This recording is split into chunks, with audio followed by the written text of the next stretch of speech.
so I will call the meeting to order for the Comfort Lake Forest Lake Watershed District. So can we start with the roll? All right, Manager Schmaltz, Here. Manager Baki, I am here. Manager Taves, I'm here. President or Manager Shotmore, Here. President Anderson. Here. Full house tonight. Good. So moving on. We have the setting of the meeting agenda. Are there any changes, first of all, from staff? Mike? Madam President, I don't know if you wanted to, just to discuss, I had some correspondence with the Washington County about setting up a meeting with Commissioner Miron. Yeah, that's So, correct. New business, would you put that? Is it new business or continuing business? What do you want? Well, it's a topic that's been brought up before, so I think you could just go up, 4B, Okay. under old business. Has to do with.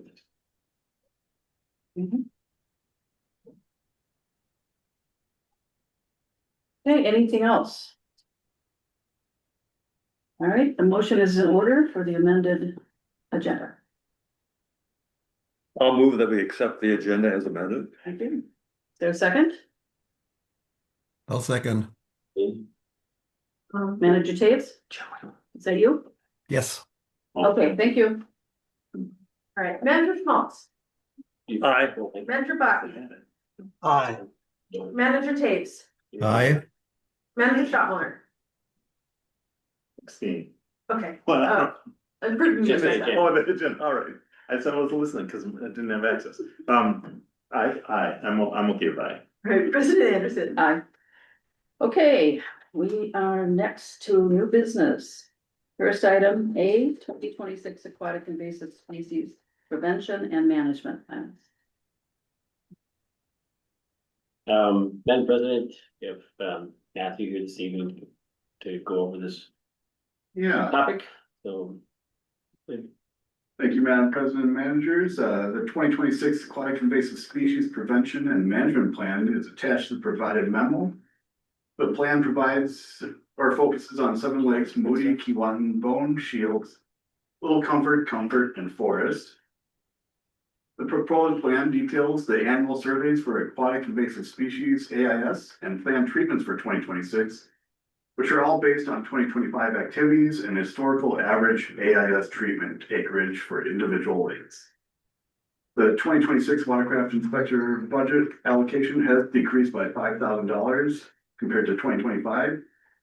However, inspection hours will likely remain the same as the Conservation Corps member will conduct Friday inspections. Further details are provided for each lake in the attached plan.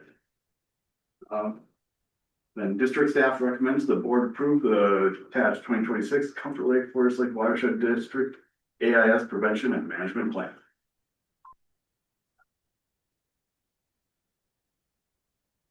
Because we have folks that don't go into YouTube, can you do an overview for us? So it we capture some of the intent of 2026 and how it might be different.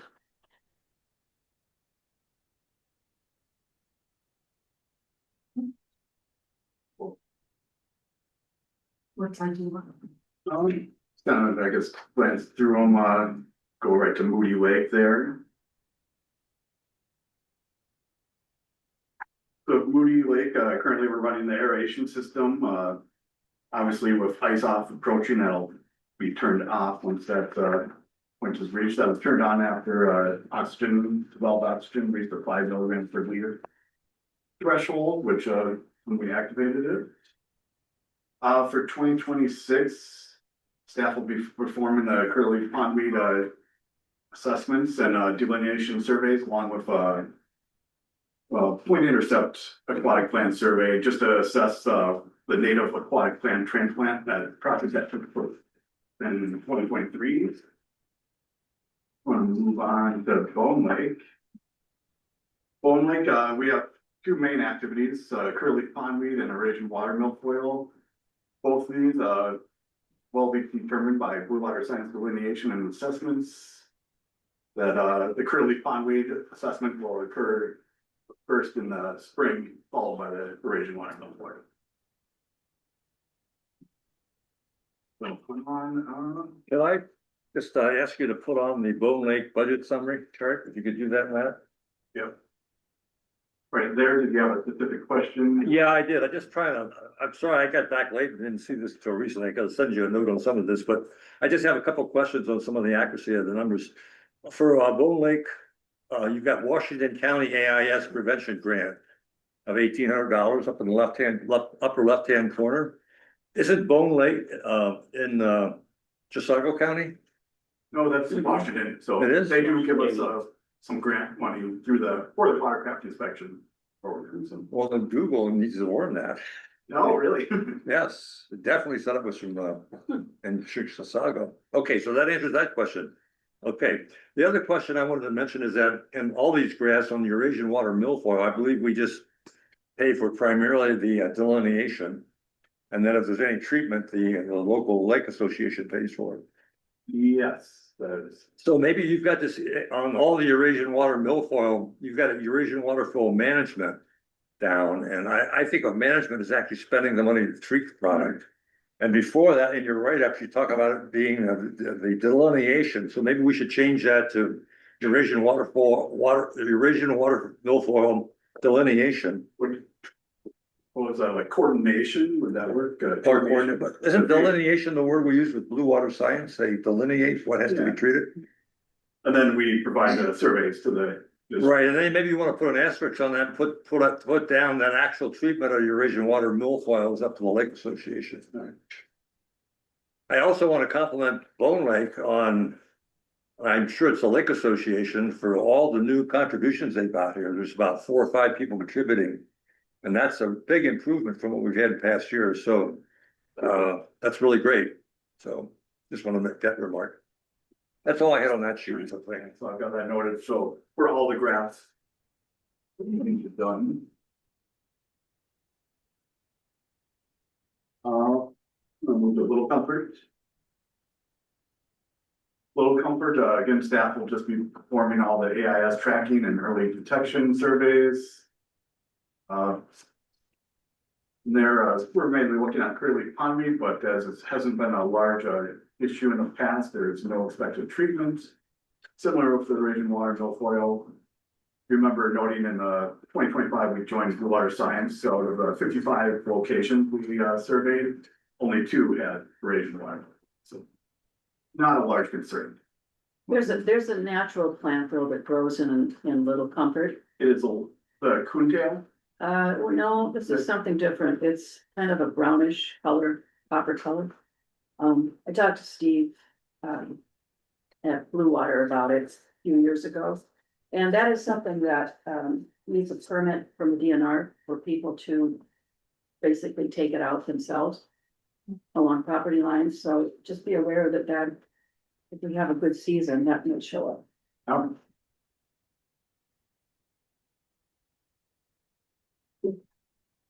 That might be Little Comfort. With Shields Lake, again, we run a narration system there too, but it's currently activated, once ice all years, deactivating that.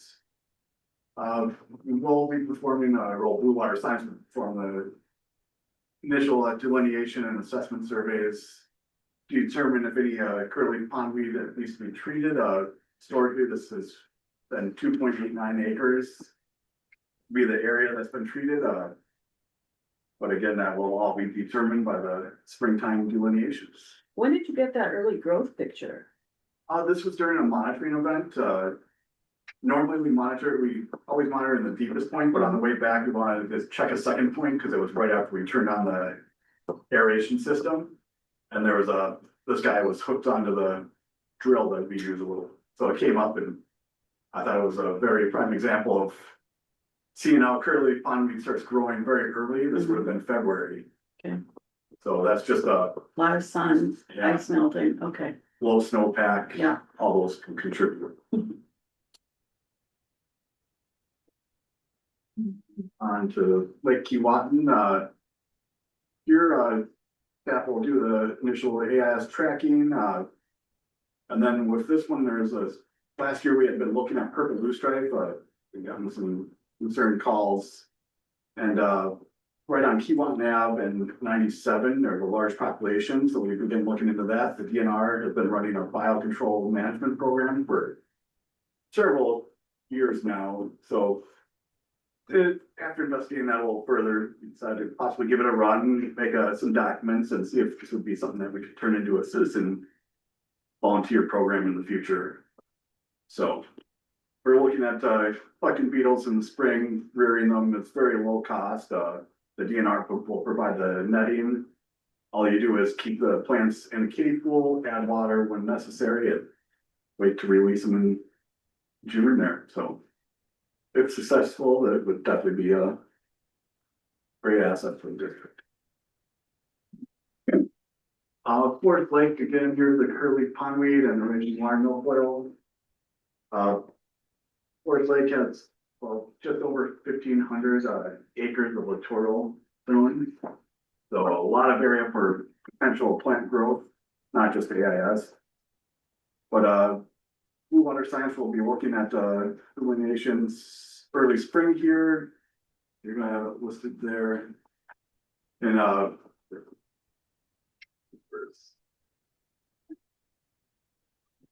Forest Lake average acreage for curly pondweed was 103.06 acres, which we will see how that last year was around 160 acres, just for comparison. So hopefully not that explosive. If you want to jump to the graph. Yeah, so there on the top, you can kind of see the large spike in the blue, that's the curly pondweed.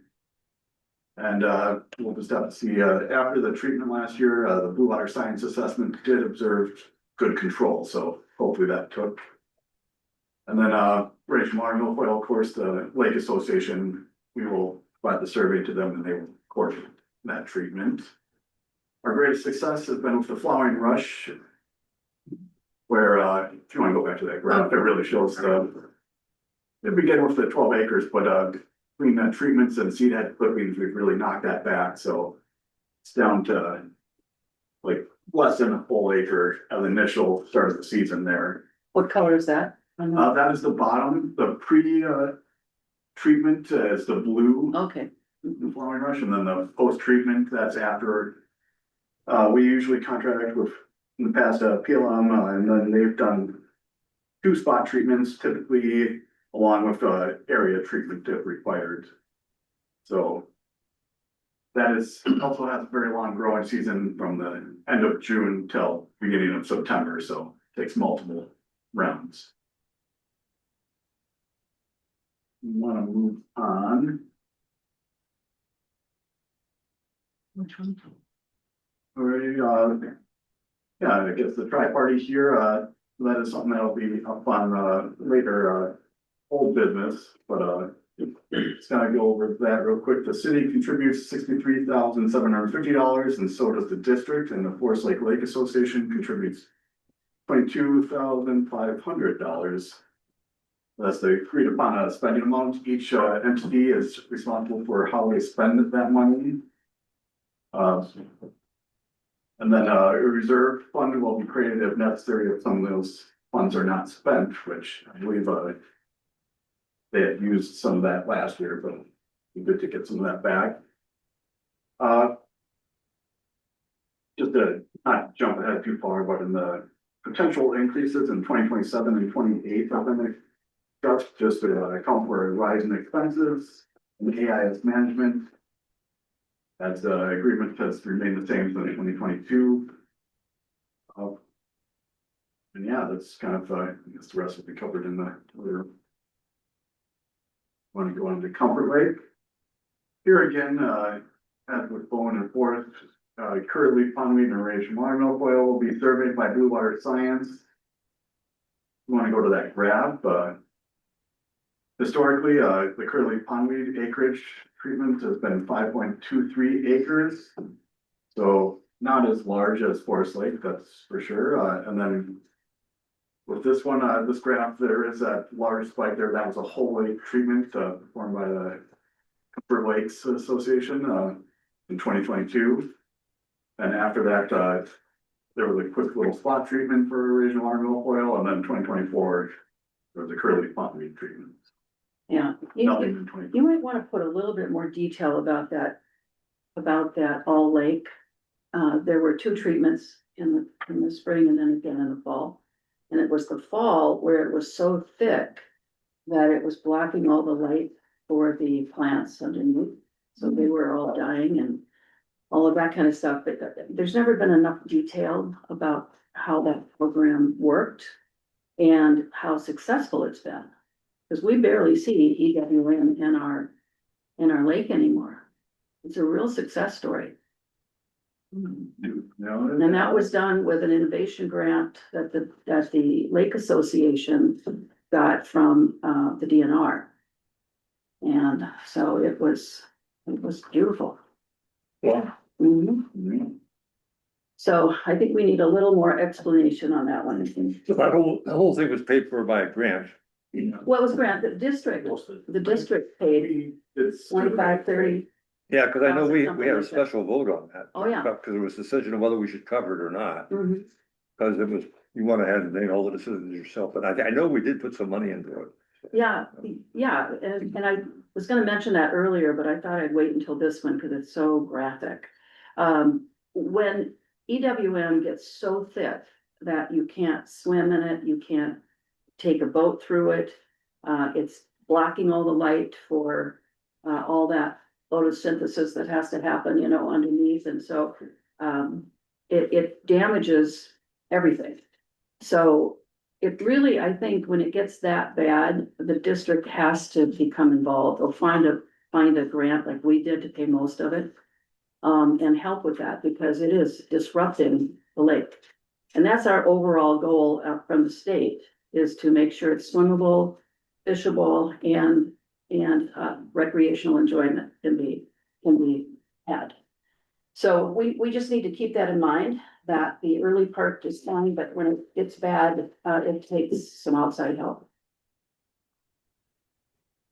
Yeah, I'll see finding it should probably be some reports in the 2022 and 2023. There's some information I can pull from that for the future. Yeah, and I can get whatever you need although we gave it to you guys too, yeah, so you have the same report information that the association got. On file, but if you can't find it, just call. Sure. I'll double check with you just to make sure. Yeah, But yeah, then the Comfort Lake. the other thing I wanted to mention on Comfort Lake is that we are applying now for another grant through the county. And it's just for AIS and, one of the uses that we, put into the grant application. This is this year is a defined, number, it's $1,200, so it's not a lot. But, we do want to do a point to intercept survey. Because that really gets you to the correct information for whether EWM is coming back anywhere. And so as soon as we have that, I'll let you know, and then we can add that to the agenda for this. Well, it would be probably the early one. EWM comes in a little later though. But the scientists will know when to apply it, but. do we have any lakes at risk right now? I don't think so. I mean, nothing in this history here that we got for last year indicates a problem, but we're talking about 2026 in a year. So you just have to stay on top of it. And the sooner you can get it, the better. Doesn't have a chance to grow. Little pieces here and there, little patches, but. Yeah. But, and that's what we're seeing on Comfort right now, still just little patches. So that's the thing with Forest Lake, we've been doing it for 6 years now. So we have a problem in Forest Lake? Okay, that's what I was wondering. It sounded like we didn't. Well, we kept it in Lake One, Okay, although last year we had this hybrid Eurasian water milfoil that sprang up, it cost us a bundle to treat. okay. So that just took over the second lake, we had to be all treated and heavily, so. Cause I mean, there's lots of weeds. I just was curious if milfoil was one of them. No, well, there's a northern water milfoil and there's a Eurasian water milfoil. Oh, okay. So the Eurasian is probably worse because there's little gnats on the top more, but Mm. there's still a lot of Eurasian water milfoil in the lake too, but, which is good, so. I wanna add one more thing to the Comfort Lake story for 2025. That's when, we started seeing that gelatinous. Whatever it is, you know the name of it, Diazone, diatome, Bryozone. okay. It just looks like this brain, actually, and you can see the little, fry underneath and their eyes and all of that. But it's just banded together and I brought this to the board, after it happened, because it was so unusual. But we had probably 4 on our shoreline, and I heard that someone, in the middle area more of our lake, saw that too and didn't know what it was. But this is very rare, and so the DNR keeps track of that. I hope when I told the staff here that was relayed to the DNR, because it's a sign of a very clean lake. Well, it's good. It's good. Yeah, interesting. It's very good. And they were usually they're in the shoreline area, right up near the transition to land. And that's what we had. We had a giant one and then we had like 3 little ones that were throwing around. So that's a very good sign. Hmm. And that's a celebration, Mark. We need to make sure we tell the DNR and then also have it in our year-end wrap up. Yeah, I have seen, over at actually, Forest Lake Launch 3, the watercraft inspector provided a great video or a photo of one Mhm. that they had. I think I sent my photos to you Yeah. as well, so. Yep, Last summer, so good. Let's highlight the good stuff. Yeah, and then Comfort Lake, also is paying with the U of M has a zebra mussel sampler plate. They're in a transition period, but kind of going from a short-term study into this long-term examination on how zebra mussel populations change over the years. So with that one, of course, they've agreed to share all the data with us and then their assessment, so that'll be interesting to see how that develops. Yeah, they're also trying to devise a way to count the zebra mussel by photograph. And using the computers to do that, and that's gonna be very, very helpful too. Because otherwise you're doing it by hand. Have we been treating for zebra mussel or does that, There's no freedom. I was just curious because there was a couple really bad years where they were everywhere. And then it's like they kind of went away. So I was just curious what, Yeah, no, the copper treatment would basically harm everything. oh, So with our natural environment, that's not an option that they encourage. Over on Bone Lake, they had tried to treat it. Mm. But afterwards, villagers have been found, okay, though on the sampler place deployed there, nothing has been observed, but they, What we So- found, what we found on Comfort is that bluegills like to eat it. Mm. Like to eat these, and we don't have a high level of, this is all from Steve McComas, at Blue Water, and we don't have enough calcium in our lake to help them form those hard shells.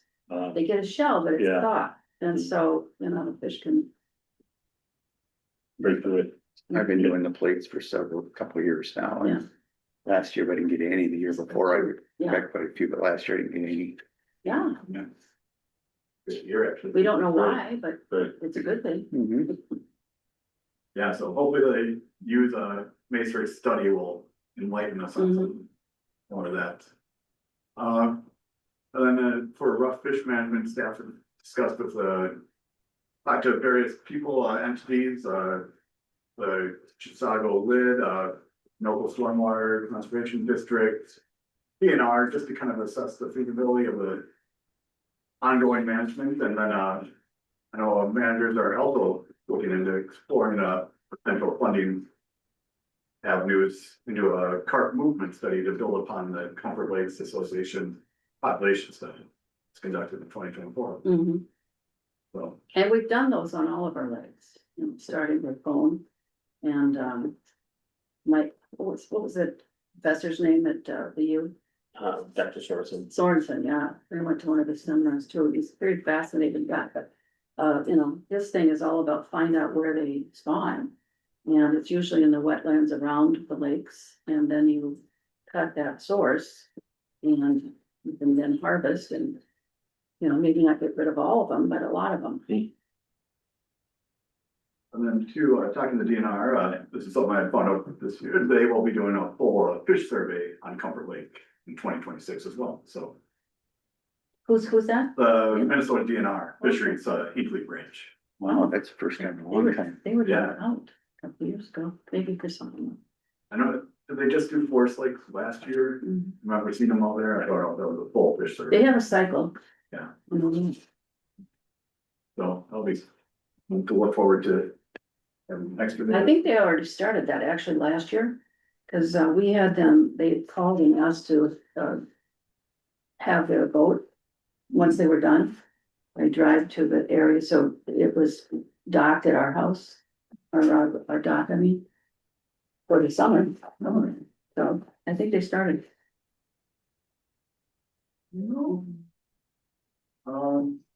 And of course, staff are looking into the district-wide early detection and rapid response plan. And that's, of course, in Minnesota, the biggest concern right now as far as stormwater, possibly hydrilla. But if something was found, following whatever outcome, we would be communicating with partners, DNR and the public, the results in future management plans. Is there a special chemical mat that's used to treat, storage stormwater? That one's tough because it's in, I'm trying to blank it here, but Analogy. in there, so it's not a vascular plant. So anything that contacts it is not getting spread through the vascular system like most aquatic Okay. plants. So they've had some luck with divers assisted removal processes. Oh, okay, so I was Well, this is thinking that we ongoing, so- should probably have some sort of that chemical on hand or something, because sometimes you can't get it quick enough to use it. Yeah, and But if it's not chemicals involved, then it's not an issue. But staff has been working on a rapid response plan for yeah, that. and then So you guys all have your scuba diving lessons? like Steve McComas does. Well, what we do have is that with partnership with the city of Forest Lake, Public Works Department, we have a shared. Boom that goes out. So for them, it would be a matter of something that they could use if there was ever a spill, you know, on Broadway or something, or anywhere else where, so they could, you know, and if there was direct drainage, which a lot of these stormwater pipes just go right to the lake, so. But for us, it would be of interest to, if there was at a boat launch, if there was an early detection, somebody said, hey, we think there's. You know, this or that particular, at this point, stray stormwater, that we could get that out there. And then try to contain it before it, and close off the Right. ramp and see what we can do, but. So, we're just trying to. Work up the. Who does what, who's getting the phone calls, all those kind of things to make sure that, that there's not a. Scrambling, but rather a well executed plan. Yeah, and that was one of the biggest things, was just going through and updating the contact list with everyone who, you gotta reach out to someone that had a bad email or number. Not be great in that situation where you're trying to get a rapid response to them. We can go to the next. So this is kind of again, I mentioned for Q1, this also we observed a large population of purple blue stripe over by the Forest Lake Public Launch 3. And then Shallow Pond also is another site we had been looking at for potential rearing and then just releasing of the beetles to assess, and then assessing how that actually counteracts the purple blue stripe. Instead of using herbicides or paying for that. Do you have a lot in Shallow Pond? Have you seen a lot of that? Cause I don't see that purple. With that, it's kind of right in the center there, Okay. on the northwest end, there's a little park and trail system that goes right off of it, where people will go and watch for birds and waterfall. Mhm. And if you look out across the map there, there is a nice sizable population there, but Okay. again, you would need waders to get to it. Mhm. Well, just as a side comment, I've been noticing purple plants on our shoreline, but we have a very natural shoreline. And, so I had it looked at, I clipped off some and brought it in here, but, it's actually native. Yeah, So it's not the harmful stuff. there are several lookalikes and stuff, Mhm. so that is something to be aware of. Don't wanna be ripping out the native plants, which could then Mhm. potentially leave room Yeah. for the invasives. But, yeah. Other than the final thing I just wanna mention is, invasive Phragmites, there of course is native Phragmites, but, this map is from EDV Maps. The application used by the DNR, Matrix, and other professionals, and the public too, anyone can post to this. Mhm. And you can see, just north of the district there, there is a lot of, hits of Phragmites up in Chisago County, so. It's not something we actively manage, but just keeping an eye out for it, and then, if staff observe it, we've marked it on the map, the one over by Bone Lake, that was treated earlier, no one had gone back in a year or two, and just driving by and noticed it, so, remarked it as active, so there is a little population there. And then up by Comfort Lake, the Highway 8, that was treated this past year, but again, staff will, and that was, Chisago County that did that, The but, ditches, you mean? yep, Okay. right there, and it's just right off County Mhm. Road, or, yeah, Highway. Did you say Green Lake had, native Phragmites? There is a Yeah, fair right amount of native Phragmites Okay. around in Forest Lake, actually, you'll see it, and then you're like, oh, what is this invasive? I'm talking about Green Lake, Oh, Green Lake. yeah, up by Comfort. Oh, I guess I haven't been up to Green Lake, but. Oh, I thought I heard you say green, okay. So. But overall, we have not observed any large populations in the districts area, so. A win for us, cause it definitely can be a hassle. Mhm. What's the negative effect on those? It grows in very dense patches, they can grow up to 10 feet, 12 feet tall, so the block line was tight. Just generally takes over wetlands, shorelines, Okay. yeah, just Nothing else will grow. yeah, it just takes over. Oh, man. Is that it? Yeah. Okay. Very good report. But I have to point out one mistake, because we all do it, and it's funny. So in Little Comfort's narrative, you have the EWN treatment year as 20231. Way into the future. So you wanna take a look at that. I will. Sure. Any other comments on this report? Questions? Okay, there's a motion on the screen. Anyone would like to make it? For approval? I'll move to approve the 2026 Comfort Lake Forest Lake Watershed District AIS Prevention and Management Plan. Second. All right. Any further discussion? President Anderson? Yes, go ahead, Manager Baki. Yes, before we vote, I just want to bring to the board's attention that the AIS budget expenses exceeds the funding for Forest Lake and Comfort Lake. If we can pull up that circle graph for Forest Lake that shows the funding and the expenses.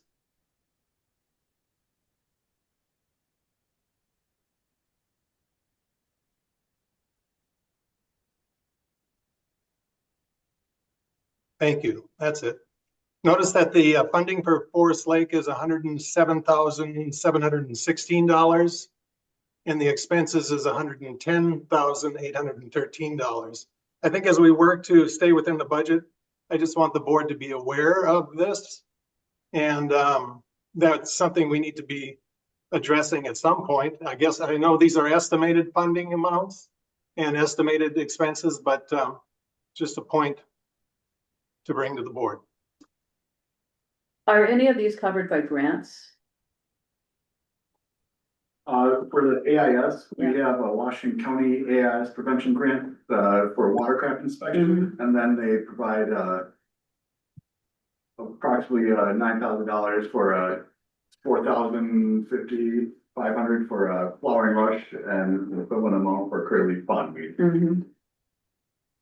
And that is it for those two. And then there is a tri-party agreement, so potentially there's always money that could be. Administrator Kenny?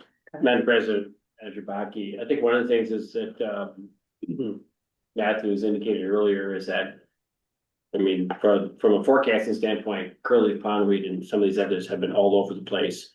So we're just, the number represents an average, and we would, you know, your point is very well taken, of course, but we would need to make adjustments throughout the calendar year because we just can't forecast what the conditions will be.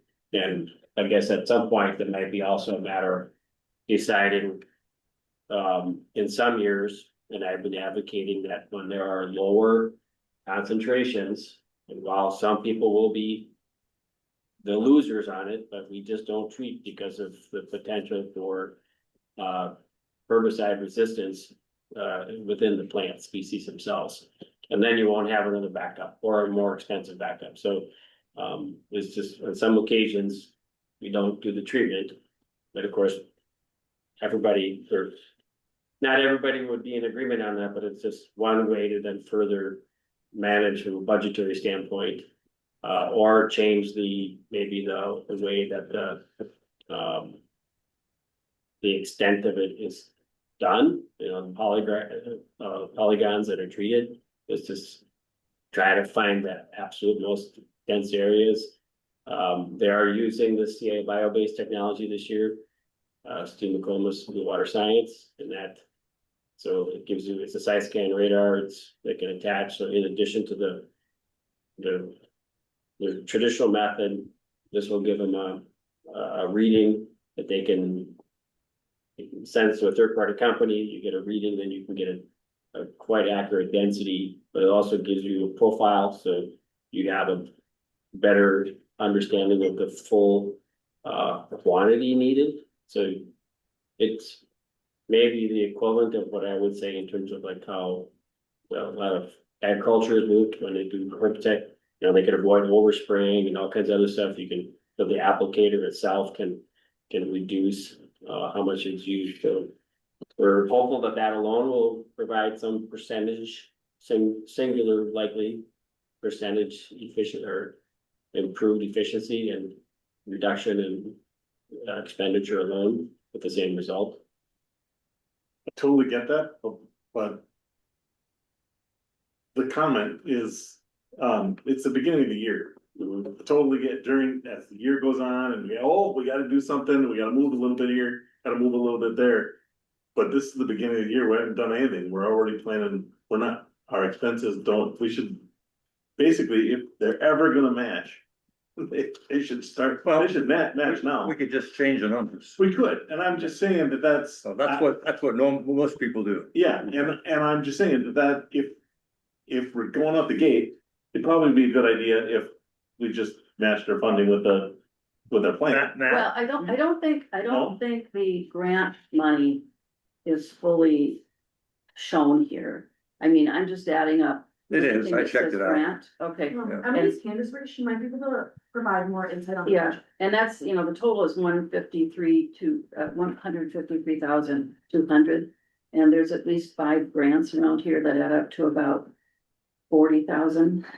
And that's rough numbers, but Or all the rest of them the same. well, no. I think it needs to be clear and you can do the totals underneath. Totals. How much? Right, the total's fine. Whose hand is up?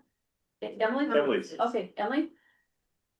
It, You are. I just wanted to add, Madam President Managers, that in addition to Mike Kinney's comments about, you know, the uncertainty of what the delineation might tell us, these graphs that we're looking at here include AIS management as well as the watercraft inspections. So those numbers, like for Forest Lake, it's over 100,000.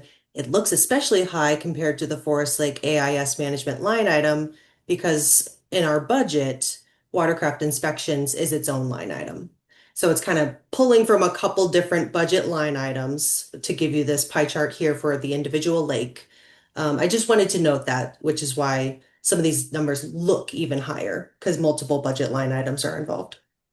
Well, if I might note as well, for Moody Lake, there's an estimated funding of 7,400. We won't know if any of that's needed until the delineation happens in what, May or June. And right now there's projected no expenses because that's kind of was last year. So I mean, there's some give and take on this stuff. We have to make some allocations to cover things that might happen. If we do it all right straight to the minute, we're going to be in real trouble later on with no backup at all. We have to have a backup plan here. So we have to give ourselves a little bit of leeway on these numbers. Don't you think it would help though, so the public doesn't have to add up all the levy, and all of the funding that we're getting through grants? And then we have to stick numbers that this much money is coming from grants and this much money is coming from the levy. I think that would help. Well, but as soon as we do that, then the board's going to be asking to have it broken out again. We have these broken up because we requested it this way. Mhm. We want to know exactly where it's coming from and where it's going to. And that just gets more and more complicated. And, if you want simple, well, Now, some of the grants are specifically oriented to certain lakes, so you don't want to spread it out. No, I'm talking about this lake by lake Yeah. budget summary for the year end. And we're doing a 2026 forecast for what the budget is going to be and the activity is going to be for those specific lakes. And it would be helpful to say, okay, of this $107,000, 50,000 is coming from grants. That's all I'm saying. Make it easy to understand. Well, you can just look at the titles and tell what's the grant, Sure, what's you not. can do that, but. I don't think people look at this chart anyway. It's too detailed. It's mainly for us. Yeah. I think, and for It's a. people that are watching too. Easy way to say. But this is such a variable area that we won't know where we are until we get into the year. That's true for We could everything. be That's true for $50,000 under on Forest Lake. Yeah. If, in fact, we probably will, because we have to use that same expensive chemical again this year, right? Yes, and president managers, but thank you, Emily, too, for that reminder that and Matthew, that we had it in a different format and then, but everybody, that the directive was to Put it put back. them all together. In the watercraft inspection program, then you guys are pulling from different line items within the budget, throws this thing off. They're all AIS, so watercraft Correct. inspection is That was the argument of putting it all. one together, so, is protective, the other is, treatment. treatment, so. Okay, let's move on. Any other comments? Okay, move on. Are we voting? We did. I didn't. No, We did. moved and seconded, and then there Oh, was I discussion. opened it up for discussion. Yeah. That's right. Okay, yes, do the vote. All right, Manager Schmaltz, Aye. Manager Buckley, Aye. Manager Taves, I, Manager Shotmiller, Aye. President Anderson. Aye. Accepted. Thank you unanimously. Let's move on to 2026 water monitoring plan. President managers, we have Dr. Wilkinson with us this evening. And Blaine as well. Blaine, you taking the lead? I can. Madam President, managers, before you is the 2026 monitoring plan for the district. This year, we've streamlined our monitoring efforts down to reduce overall budget dollars for the district, and while also maintaining our core data acquisition efforts that are required to inform project identification and make management decisions. The plan here this year will be implemented by Comfort Lake Forest Lake Watershed District staff with oversight from our district engineers, Emmons and Oliver Resources. We have three main things that we'll be accomplishing this year or taking on this year. Our lake monitoring program, which we do through the Met Council program. It's the citizen or community assisted monitoring program or CAMP program. We'll be doing that on 9 lakes this year, slight reduction from previous years of 12. We're removing some of the smaller lakes that we do a rotation, try to get 2 of those, 2 sampling events for 2 years every 10 years. So we're pausing that this year. So we're doing the camp monitoring on our main lakes here, which include Bone, Moody, Comfort, Forest, Little Comfort, Shields, and Keewatin Lakes this year. We're also doing some additional monitoring, doing profiles on several of those lakes as well. The second element this year would be our citizen-assisted tributary and do-it-yourself DIY diagnostic monitoring. We'll be reducing the scope of that effort this year, but focusing in on some of the micro drainages that we've identified in past years, doing monitoring up through those smaller tributaries or drainage networks to try to identify the hotspot or the source of the nutrient that we've identified in that sub-watershed, actually find the source, and then we can target some additional monitoring in out years and identify where those sources are and develop implementation projects to reduce those nutrient loads. The final element this year will be our monitoring reporting, which will again be undertaken by Edmonds and Oliver Resources. They've been doing our reporting for the last few years. We've been very happy with their efforts. They will again be taking our data in and analyzing it and giving us a report at the end of the year. We do have several reductions from last year, and as a result of funding constraints here, reducing dollars for the budget here with our monitoring effort. Notable things are the 3 fewer lakes that we'll be doing through the CAMP program. We will not be doing the diagnostic monitoring rotation that we have done in previous years. Last year we focused on the Comfort Lake area, Sunrise River area. We're going to take a pause on that this year. So that's a substantial savings. The stream monitoring as well will not be done this year. We've got a very robust data set, been collecting it for many, many years. We have good trend data. We can take a pause on that as well and have an additional savings this year. We had originally planned for some lake core data in Shields Lake. We're going to pause that, push that out to next year. We're reducing the amount of effectiveness monitoring we're doing as well. That'll primarily be some of the bottom water samples that we're taking during the Camp Lake monitoring or the additional parameters that we're collecting during the lake monitoring. And then as we are reducing the overall scope of the monitoring that we're doing this year, the reporting costs this year will be a little bit less as well. Just less things to report on, a smaller report, less work for EOR to be doing with on that reporting side of things. Got a breakdown of all the different monitoring elements, kind of proposed costs associated with them. And we are coming in under the allocated budget. Our grand total for this year will be just over $100,000. And we've got approximately $102,000 budgeted this year. With that, I'm happy to answer any questions that you all might have about monitoring this year. We've got 2 proposed actions as well. Yeah, is that just processing the monitoring, or is it actually performing the monitoring?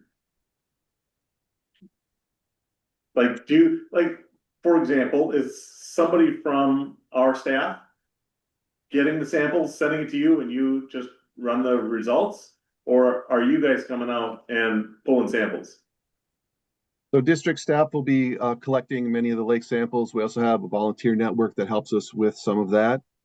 We submit those samples for the lake monitoring to Met Council. We use their labs to do the analysis. Those results go over to EOR at the end of the year, and they process that and do the reporting on the data itself. So the cost, though, is then it sounds like is all EOR reporting costs. Is that right? The reporting cost is totally EOR, yes. No, most of the cost is staff. You have it printed? Yeah, I'm looking at this. I have so it's our staff. Okay, all right, that's that's what I was trying to figure out. Sure, if we're paying third party for something we can do. Okay.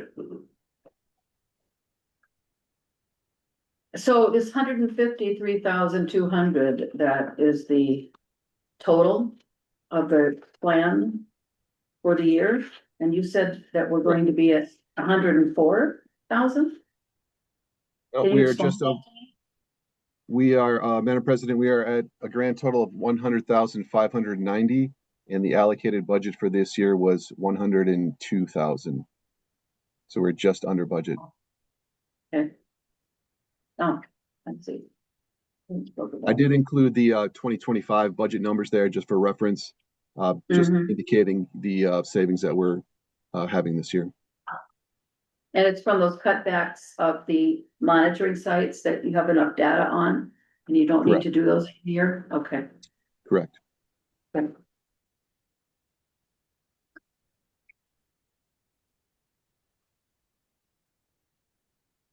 And we're not harming any of the legacy information that we've collected so far? By We don't putting believe some so. of these things on a rotation? Okay, We feel like we've got a very robust data set, especially, you know, on the stream side of things. Pausing for a year should not interrupt that. We can Mhm. pick it up in out years and resume that data set. And it should not be an issue whatsoever. okay. All right, very good. Any other comments, questions? A question, Blaine. If we were to have some kind of a extraordinary rain event, would there be need to drop out and collect some samples from something like that? Are you, Manager Taves, are you referring to like stream monitoring or lake monitoring? What aspect of monitoring? I guess that'd be stream monitoring. If, you know, if we have excessive runoffs from some real big rain event that was not anticipated, would there be value in just spot checking some of that? We definitely have capacity to collect some data and submit to labs if we need. We also have our orthophosphate meter that we can test to do kind of in-house testing to see what kind of phosphorus loading or get an idea of the phosphorus loading that's coming down. If we do have, you know, catastrophic event or something like that, some sort of, you know, burst in a, you know, earthen berm or something like that, we can definitely respond to that. And we do have some capability of collecting that data with staff, submitting it for additional analysis to try to triage anything that's going on. Yeah. Okay. Thank you. Can we have the engineer, who's with us tonight? Ann? Madam That's really President, I'm present Yeah, thank you. virtually. That's really a question for the engineers. So when you interrupt data that we've been collecting annually, and we're going to, we did that in the very beginning of the district to save money. Because we Mhm. only got 250,000 each year. But it was limited. So is that going to harm the data set? Or doing what Manager Taves just suggested, I think is a good idea, but you're the engineer. What do you think? Yes, so we believe moving toward kind of a more rotational or less frequent stream monitoring in order to save cost will be fine for the long-term data set. We've got a really good rating curve that encompasses, you know, the last couple of years have been pretty extreme climate conditions. We had some really dry years, then we had last year was really, really wet, and then this year was more average. So we have a really wide range of stream data that we already can draw upon. And then I think, as Blaine already said, there is capacity to look at catastrophic events, especially because we've already identified some sites that through the DIY monitoring that we believe are more sensitive to that sort of large runoff event, so we can respond to that. And then be a little bit, those would be obviously more spot checking, not a long-term data set where we have like a full year of flow, but it'll still give us some answers to the questions that we need. So it's a good compromise to save money this year. Okay, thank you for that. Any other comments or questions? I do have another question. Sure. Unless you, No, I'm fine. So we have costs for staff and we have, everybody's salary, right? So is this just allocation of salary dollars? This 99,000 for staff management coordination, or is that in addition? 77? Well, sorry, 2025, but 77,000, yes. Is just allocation of Yes, salaries. that's how right, Okay. we have within the budget to basically like here's everything the cost for staff, Yeah. and then through, well, it's kind of an iterative. So we're looking at, well, how much time is it actually taking? Sure. And then we can inform what the budget needs to be, and then that reaffirms within the work plan, this is how many hours And that's setting this up for just paid staff time to, because we know like frequency of like, okay, you know, come, have to go get the boat from Public Works. Right. You know, to the lakes. And from a safety standpoint, I would have 2 staff, you know, so Sure. things like that, so we can, It feels a little bit like I'm wondering a little bit why we're approving of expenditure that's already spent, it's already budget. approved. What are they Well, hired? we could I'm spend it just on, wondering. could spend it on something else. Well, no, because it is Well- spent, it's just allocation, I just feel like it might convolute something that it's. I don't see the value of listing the cost of our employees in budget items when they're there. Unless, I mean, maybe I'm missing something, but it's sort of like, it's free, we're already paying for them, so. It's not, right? You sound like the Well, government. we have to, we have to, We are the government, but yeah, we have No, to we track, aren't. we have Try to not to. track expenses for Yes. grants. okay, And most watersheds do this, and so instead of having to do it backwards, you know, when it's time for the grant to be resolved. It's done up front in the actual work plan. sure, Now, I would love to see more things consolidated on the budget. And so, you know, we're working on that to see, so the board can see an aggregated budget, sure, not a split budget like that. It's very difficult to follow that and stay on top of it when you don't have it consolidated at the very top, which is the board.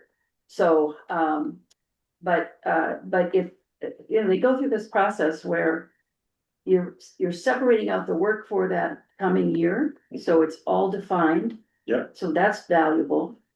And there are going to be changes, of course, that come along that you don't expect and you have to adjust. But this is a good way to do it, in my opinion, for the work plan. But budget's a different story and we can talk about that another time. But no, I think this is the way to do it.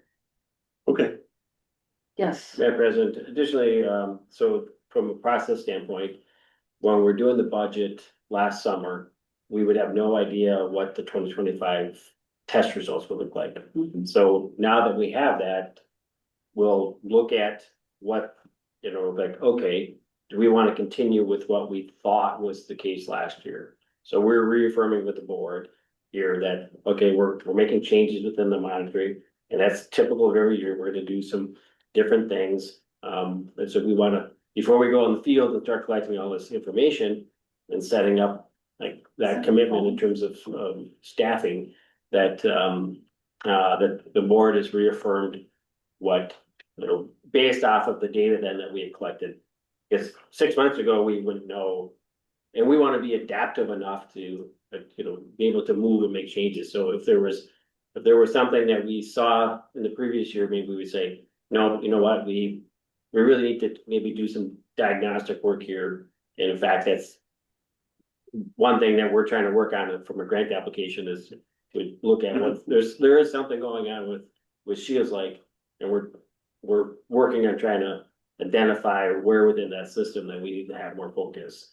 So, so there's that. So it's from an iterative standpoint, and then, of course, so it won't be long, and then you'll see, this is what we think we're gonna need for 2027. So without even starting collecting the sampling for this, but we'll start putting a number into a budget by, you know, early June. So that's the process that we typically.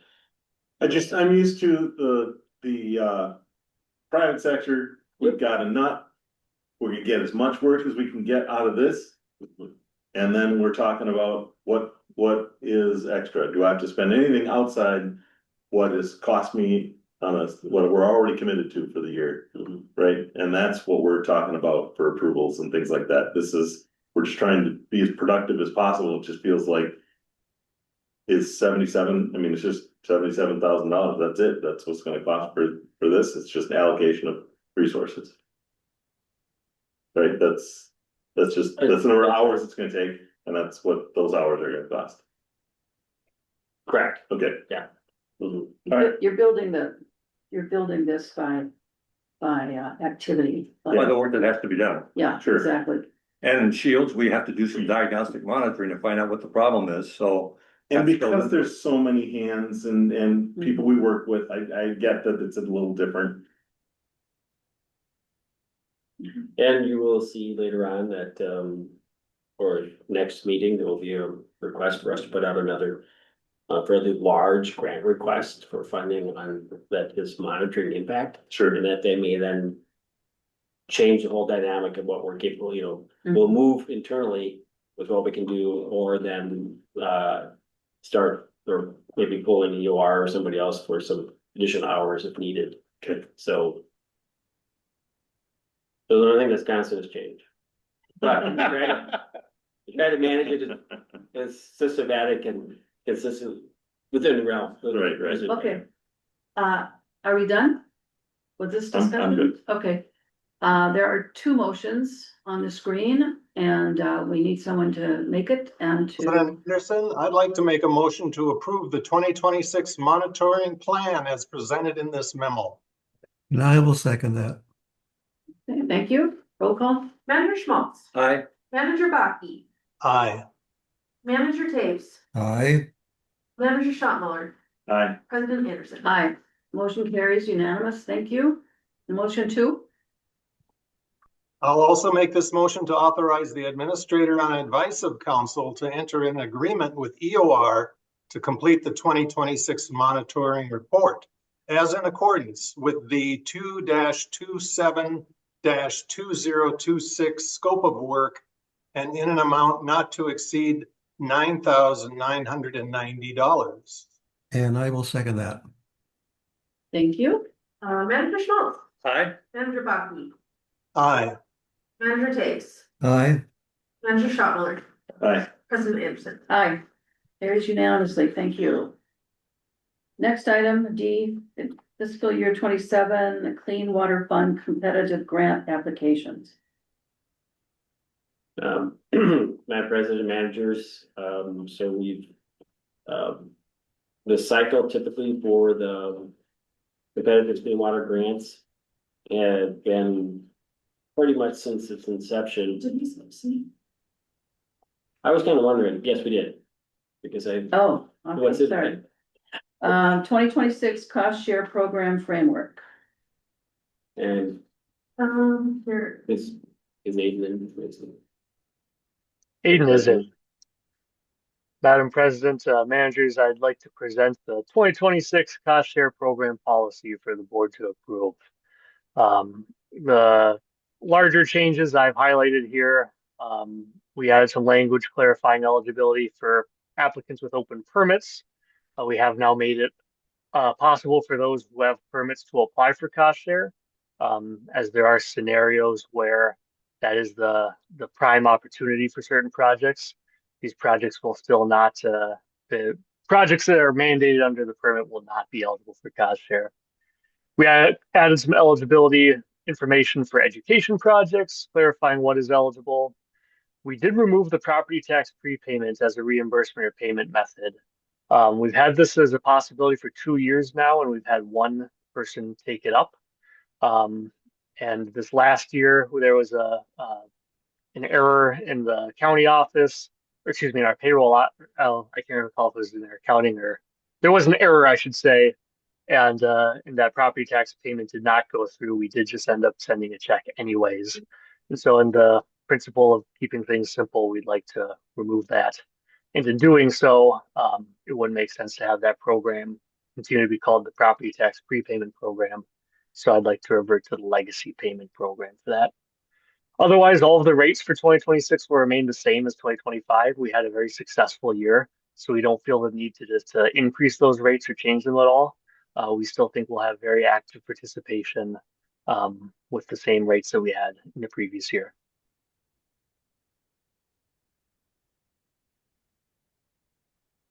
This is open to managers, isn't it? Or are we excluded from using this program? I have not had a manager. I would say most managers at this point have taken advantage of our technical assistance. I have not had a manager take advantage of our financial assistance at this point, but there's nothing in our policy to preclude it specifically. Okay. Aiden, what does FCFS stand for in the application column? First come, first served. Okay, thank you. I'll note that's not language that's in the actual policy. That's just an abbreviation I used here in that summary table. I'm good at crossword puzzles, but I missed that one. There's a new one for you. Happy President to- Anderson, I'm sorry, yes? I'd like to go back to your question. And I think we should get some legal input from Chuck on that question as to whether a manager can take advantage of this program. Is it a conflict of interest? Manager Baki, managers, if the decision on the cost share or the grant comes before the board, a manager can apply. The manager would abstain, and the rest of the board's vote would need to be unanimous. Thank you.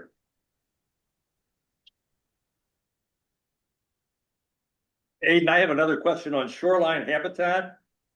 The note says flat rate incentive for medium-sized shoreline projects. So this is primarily paying for plant costs and maybe any labor that goes into it? Is that Exactly. what that stands for? So would, Yep, for example, if you have You can go ahead So and finish. I'll respond. Yeah, my question would be that if you have riprap and you remove rocks and then you plant the plants in between the rocks, does that account? Does that qualify for that kind of a compensation or not? It certainly could. So the reason we are seeing an increase in these flat rate incentives across kind of the conservation world is because it allows reimbursement for labor in a way that does not require tracking actual time. And so the way we calculate these rates is we look at what are folks paying generally for this type of work. And then we're able to calculate a percentage of that work. Well, right now we use 75%. So we have a running number of what does a square foot of shoreline cost to restore. And then we can look at what's 75% of that cost. And so the shoreline habitat, we only had one project yet last year. And one of the things that this this program will pay for is in lake tree placement. That was our only SHIP program last year. We've had 2 applications this year for the program. And so that's kind of the danger of a flat rate program is it doesn't matter if you're getting riprap restored. It doesn't matter if you're just doing planting, your flat rate is the same. And so there's certainly a disadvantage in some cases to folks who would otherwise have been eligible for a larger number. But my argument would be that's where that larger community water cost share comes in. That's a competitive application, so you can get a larger pot of money. The shoreline habitat one, it's going to be a smaller pot of money. It's first come, first serve. And I will note again that most of the times these applications don't come out of the blue. It's typically folks who have been working with us in the past. And so if there were a large project that looked like it was probably going to involve some significant riprap removal, that probably is a project that's going to be more expensive, and I would probably push towards the clean water cost share. I will say that we have one shoreline habitat application in that is for planting behind riprap, and our kind of baseline requirements for this program are 100 square feet of shoreline buffer installed. That's the minimum amount of planting you need to do to begin receiving a payment. And so long as they meet that minimum requirement, they'll be eligible for a payment if they were approved.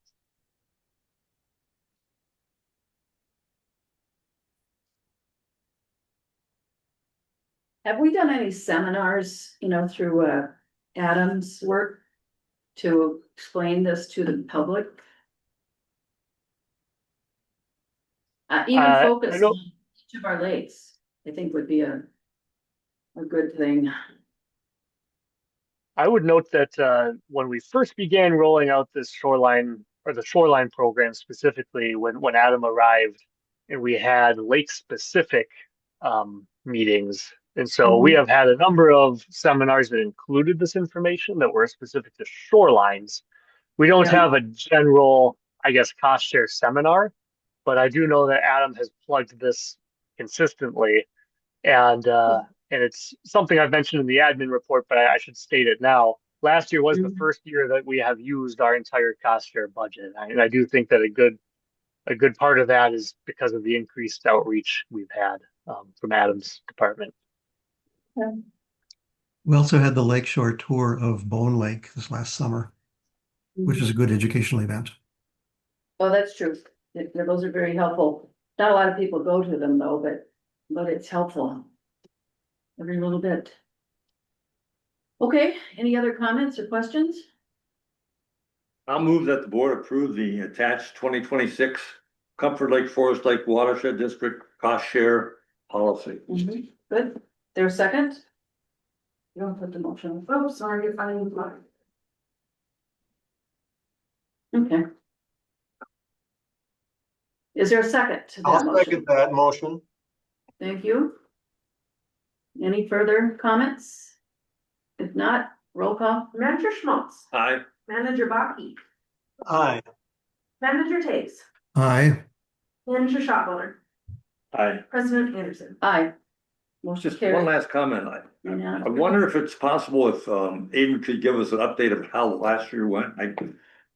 Maybe we already had that, I forgot it, but I feel like I'm not real clear with how, this is about the third or fourth year we're into this, and we started out slow, and then each year we were beginning to build momentum. I don't have a good feel for what the momentum was for last year. I think it was pretty good. Yeah. Against the objective Yeah, of we can do it. 3 miles or something like that. So I think our goal was 3 miles of natural shoreline or something like that. So if you could come maybe back at the next meeting and just show us how many projects got done, et cetera, and how that curve is developing as we move forward, it'd be great.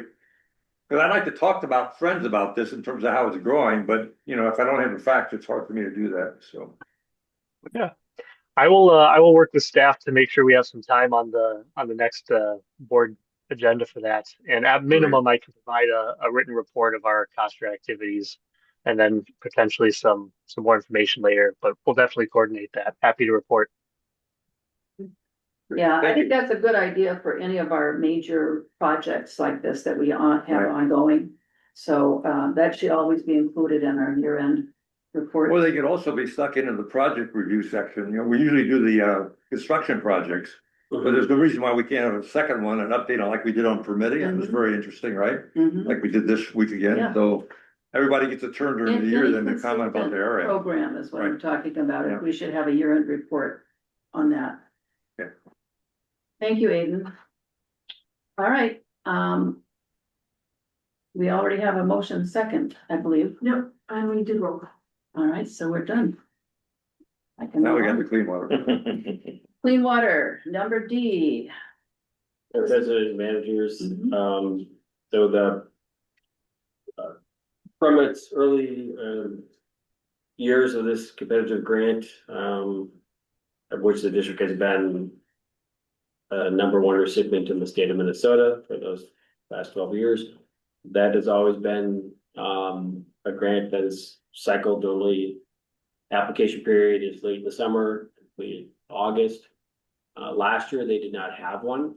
And so now they just fairly recently, maybe in January, informed us that they were moving it to this March timeframe. It's due on the 25th, so that'll be the day before the next board meeting.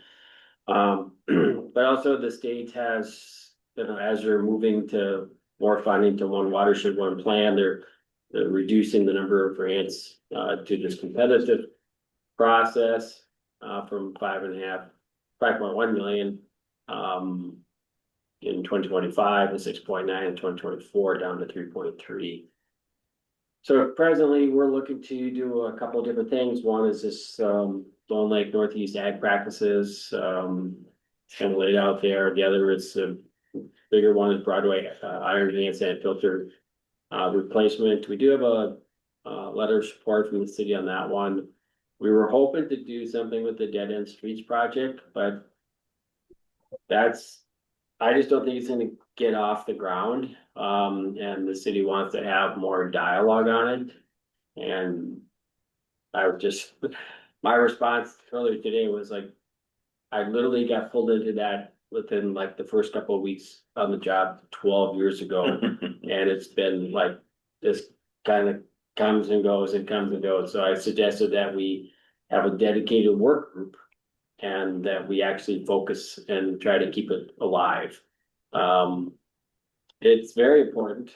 There's public spaces along the Forest Lake are limited, and there are opportunities both for serving as a point of education, but also just for treatment for water runoff. So at this point, we do not see that third one going forward, but still the other two will be surpass the $40,000 grant application limit under my authority. So need an approval for a recommended action here. Are we at risk for not getting grant money because we've gotten it so much before? Like, do they weigh that up, or is it legitimate? They like our project and it's just the project is good, we'll fund it. They, no, they've they have historically have just said, I mean, because this is the whole conversation about the diagnostic monitoring, right? That we Sure. actually present Yeah. real data. So we're not using a model that has a lot of broad assumptions built Mhm. into it. So, and we've done enough post-construction effectiveness monitoring, that's a different type of monitoring, to validate that the engineers' predictions or calculations, both on what was, because they're still gonna use models, but they're using data to calibrate it, Mhm. and it's accurate, so we've had a lot of support in anything we put forward. Okay. So, I just wondered if they're gonna hold it against us that we. The comment I always get is, I wish everybody worked like your district does. That's great. And, It's hard to argue against data. exactly. well, there was a lot of push by that agency, in fact, for that format to be adapted to the one for the Lower St. Croix. But we were dealing with, we're one of 15 entities, so it's different, so that's all, so. Okay. But it's worked very well for the district here. Any further comments, questions? Yeah, I had a couple questions, nobody else does. Just looking at some of these programs, it seems to me like we're getting into more expensive programs, you know, in terms of the 80-20 rule. So if you look at the iron enhanced filter, and that was the one I came on board, that was just being put in. So I wasn't real familiar with that. But if you look at 12 pounds per year and times 10 years, that's about 120 pounds taken out, and you divide that into $770,000, it comes out to be $6,500 a pound.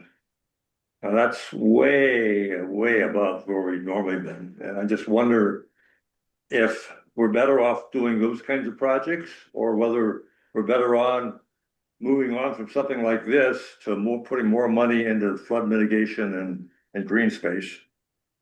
So that's my first question. The other question I have on this project is that, if I recall, we restored the large wetland out there. So what was the total value of the project in terms of phosphorus removal, and how much came from the iron filter, and how much came from the Bixby Park. the Bixby Park water, the wetland reinstation? And my president managers, so two good questions. So those were completely different projects. The Bixby Park project resulted in, Emily could probably get it more accurate, but a little over 100 pounds reduced there. That project was about $500,000 or so. But it also had, you know, from a flood protection and there's many additional benefits from that side.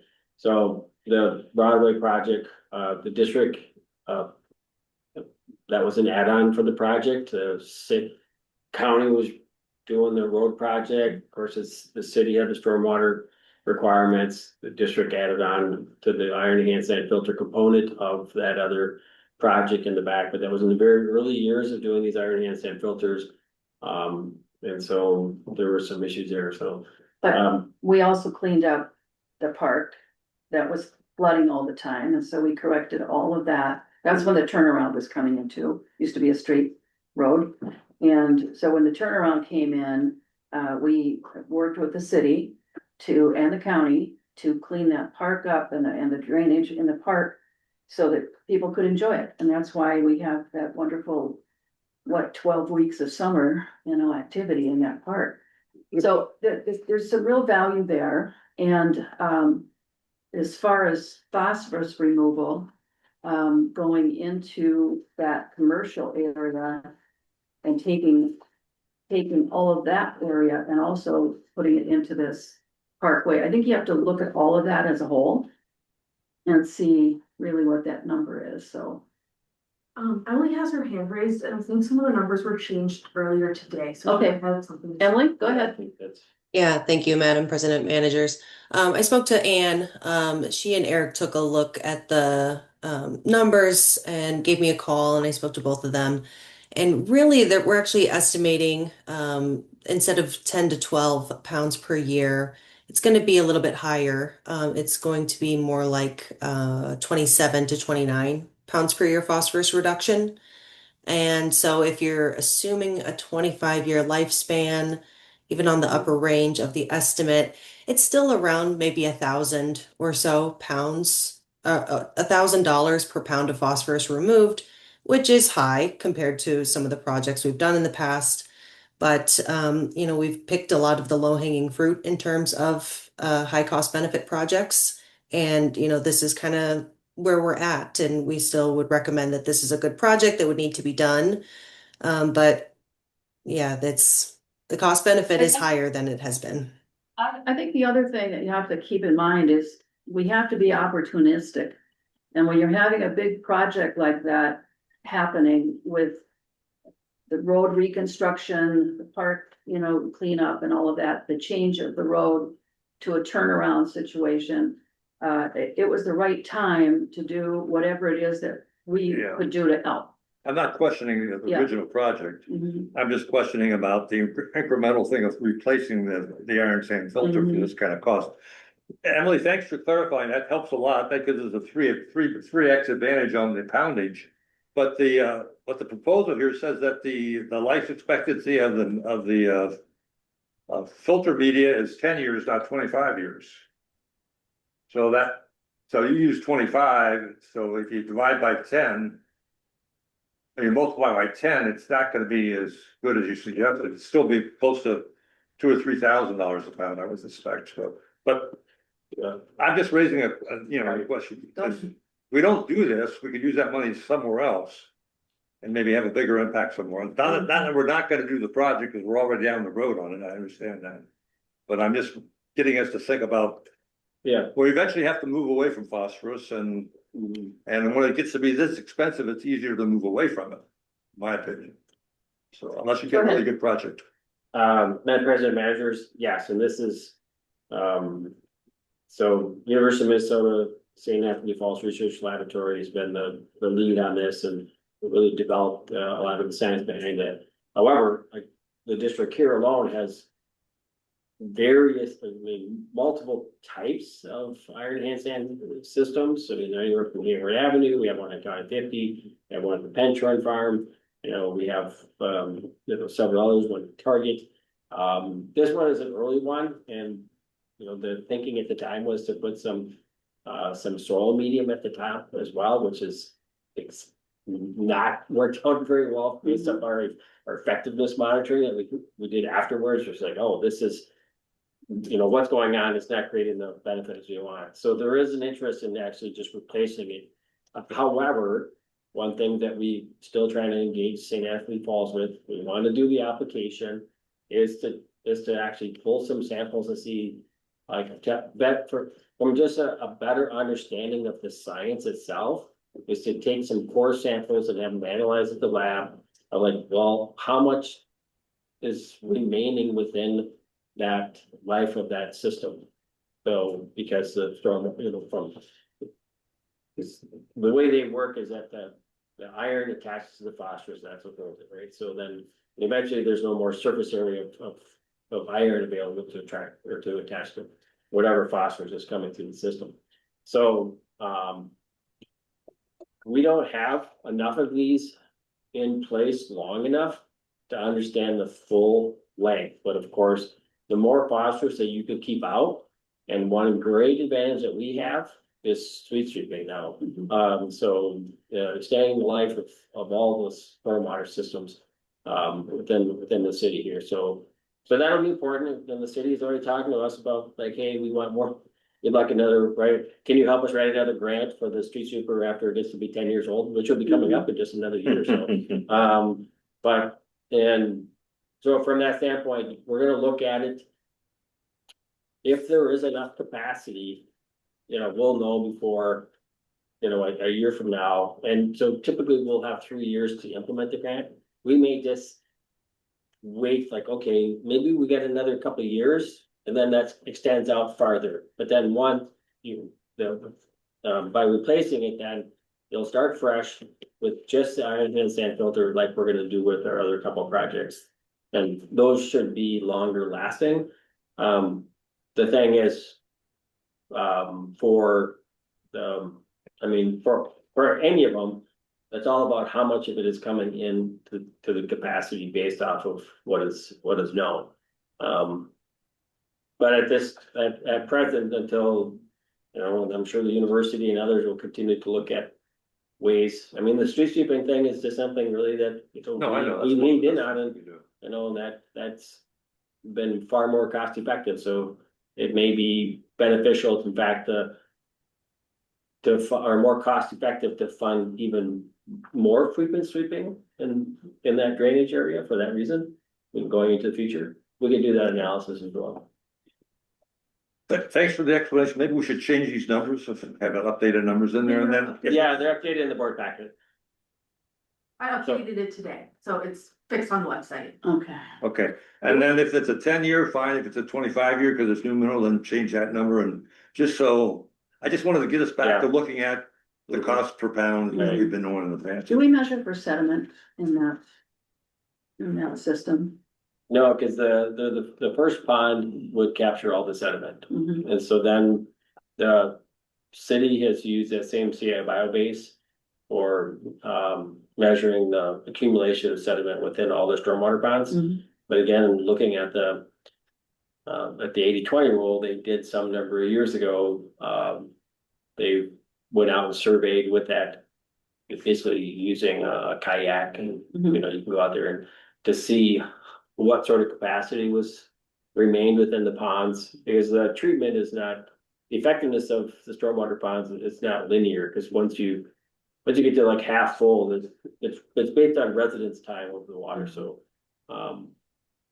we'll look at that, and perhaps to where that particular one fell within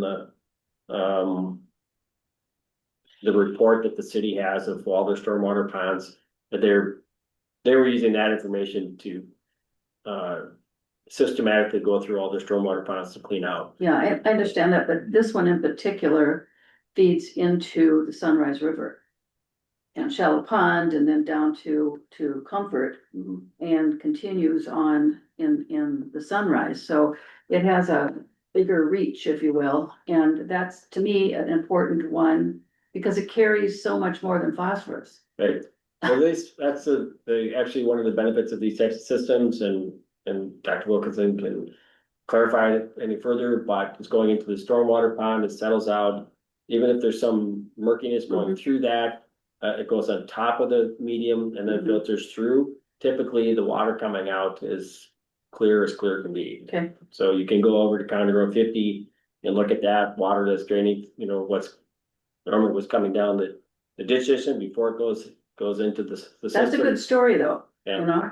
And so I think that's a good measurement for us to include if we're not doing it. We're doing it on some projects, but not all. And we should have staff sampling the water as it comes out.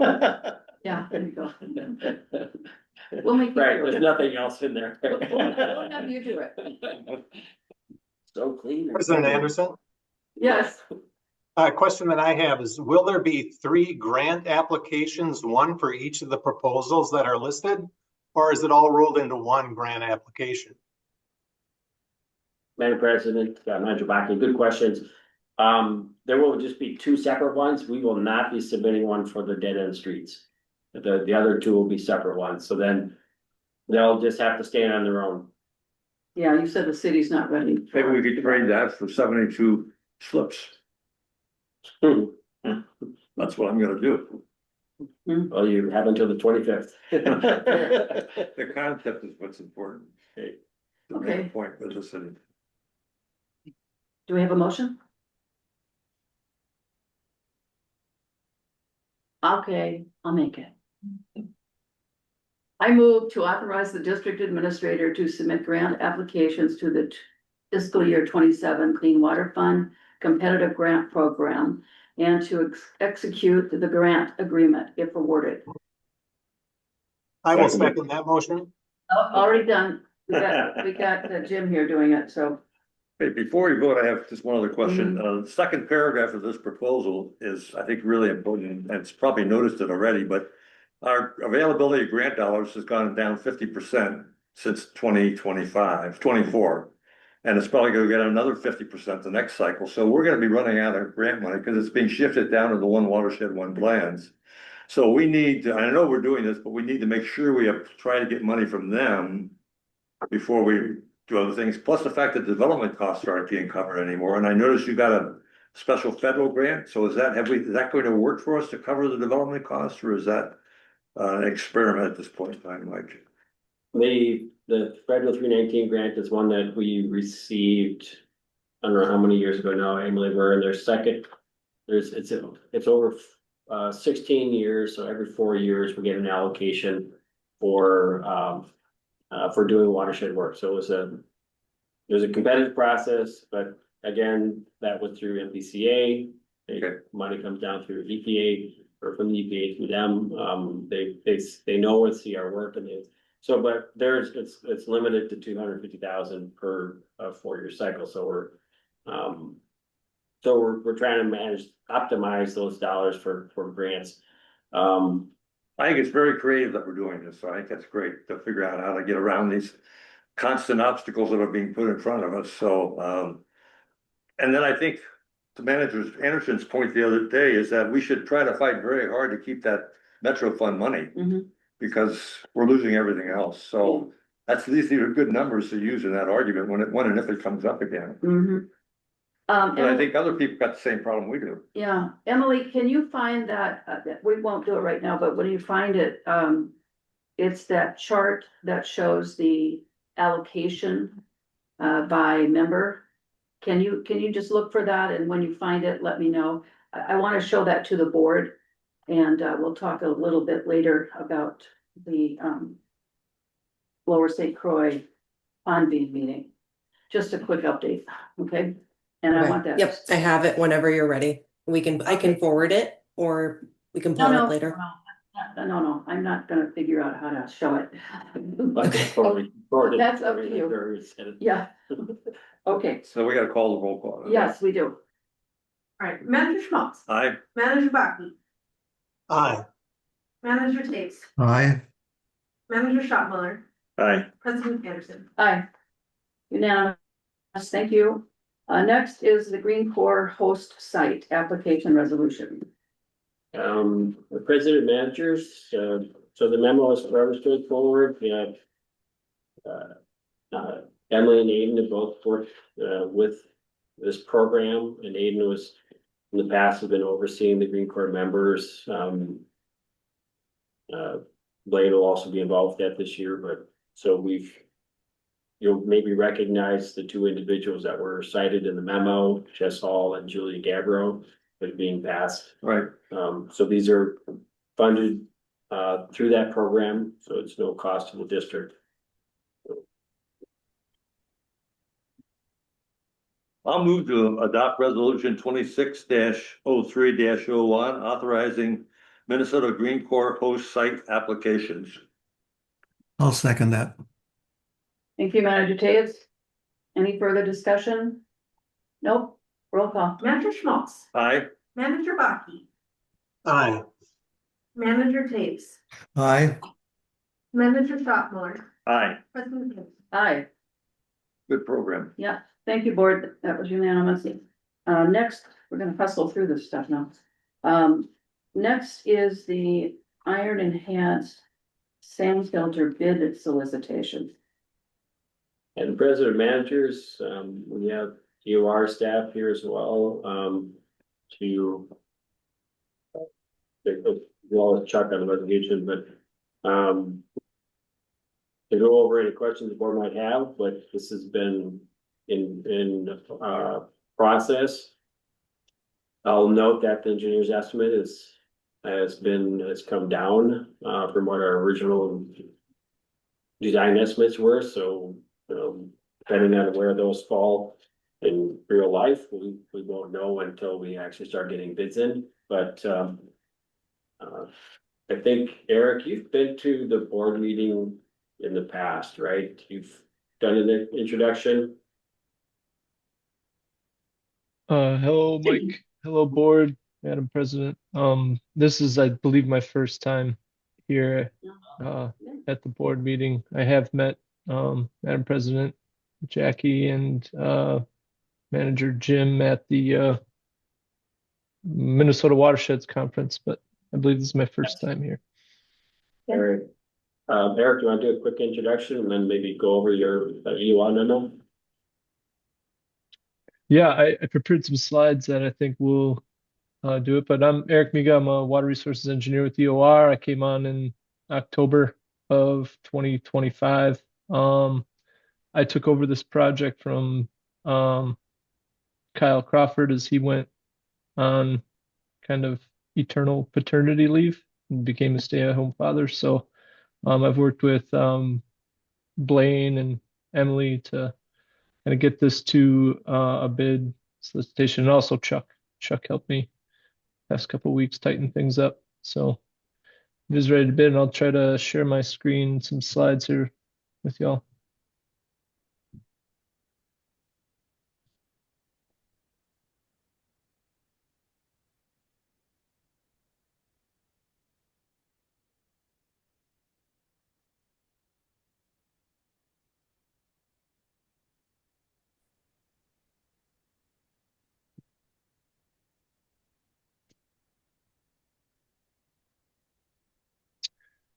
Nope, that's not working for you, is it? Can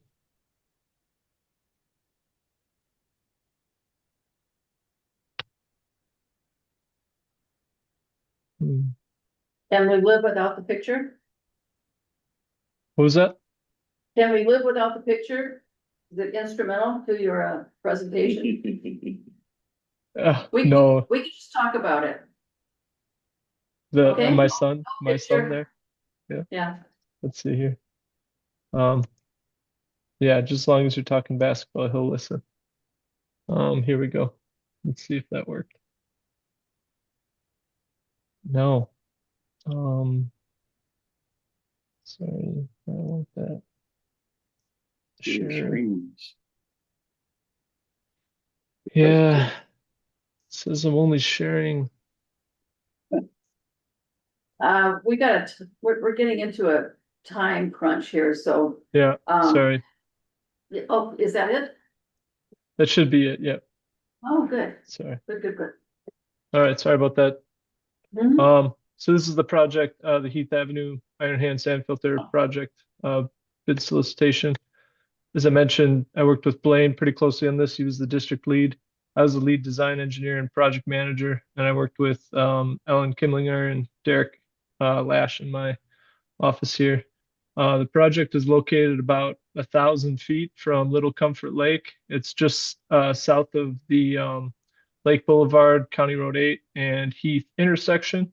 It's on this parcel here in green. This parcel was bought by a district, so the district owns this parcel. The homeowner to the north, it used to be a single parcel, but they divided it, so now this is an outlot of that parcel, and the district owns it. There is approximately 960 acres of subwatershed that drains through this parcel through a 15-inch storm sewer, and then that watershed dumps into Little Comfort Lake along Highway 8. These are some pictures of the right-of-way where that 15-inch storm sewer line abuts the road, and on the right side is that parcel and the vegetation that's there today. Here's an aerial of that parcel that we're doing the project on. There is a lot of water is pretty local in the drainage areas. There's some direct drainage from the north, from this house.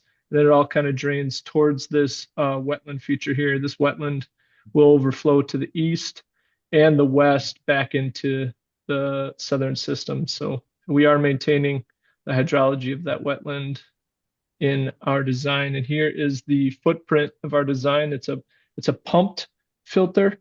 So what we do is we put in a structure in line with that 15-inch that runs along the road, and that 15-inch directs water to a pump station. And then our pump we have two pumps. The pumps will work at 48-hour intervals, where one pump will be directed to one basin, and then 48 hours later, it will switch and start pumping water to the other basin. These basins do best if they aren't inundated for long periods of time. So that 48 hours allows drawdown in between and allows them to dry out. Here's our restoration plan. We are including some sugar maples, bur oaks, some American linden, and some American elms, and a buffer for that delineated wetland. And then we're also doing some Mesic prairie and some basic prairie. The Mesic prairie is for the wetland buffer areas that we're trying to establish. The water quality benefits for this are between 75 to 86 pounds per year of TP reduction. And that's about 22 to 25% of the Little Comfort Lake treatment goal.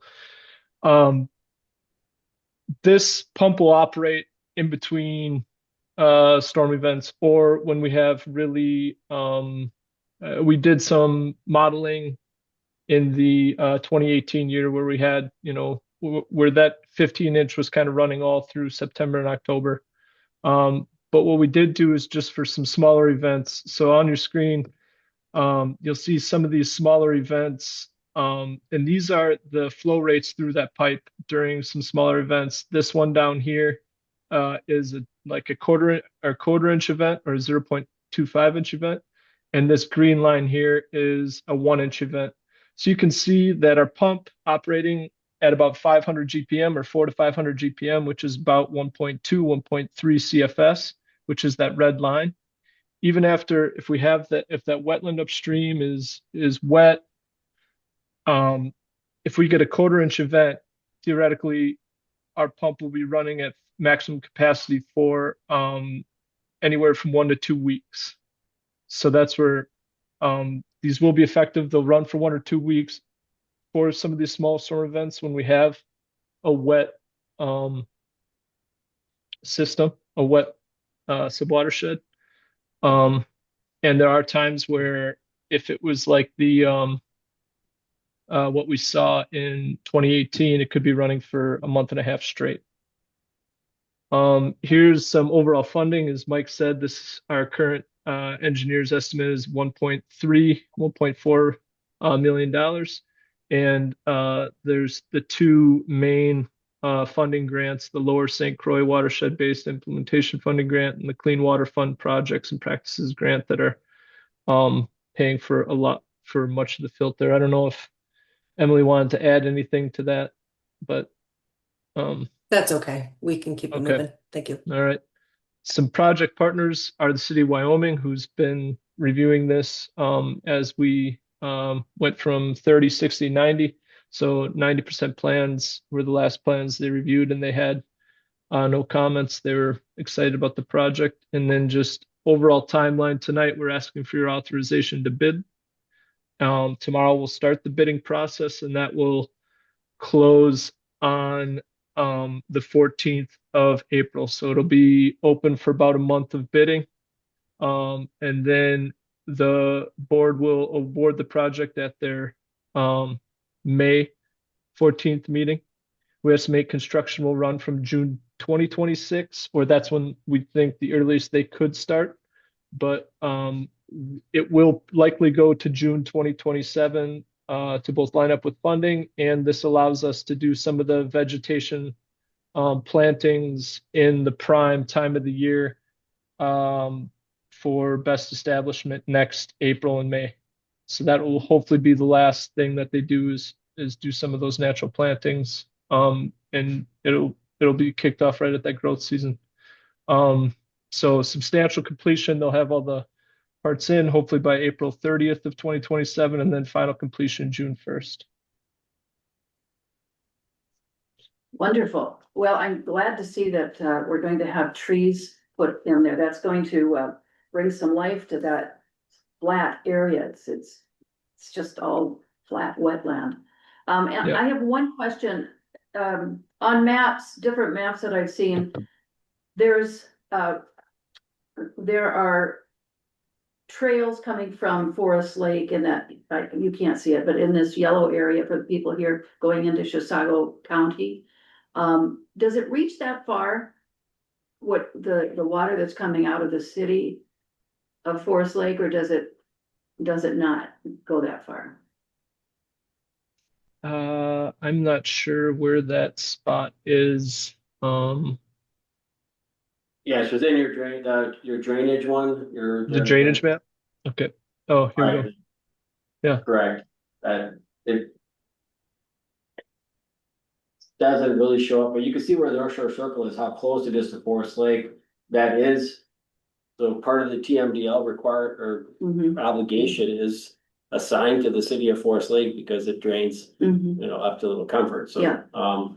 So, Well, I just want to point that out because, people don't understand how connected we are to that city, and that big lake. And some of it runs down, toward the lake, but a lot of it comes down into Chisago County and eventually through that web of various little creeks and so forth. Some of it goes under the Highway 8 and over on the other side too, but Yep. It's so important, I think, to have people understand how interconnected we are. And so when we do work in Forest Lake area and on Forest Lake, it definitely affects Little Comfort and Big Comfort eventually, and the Sunrise. So.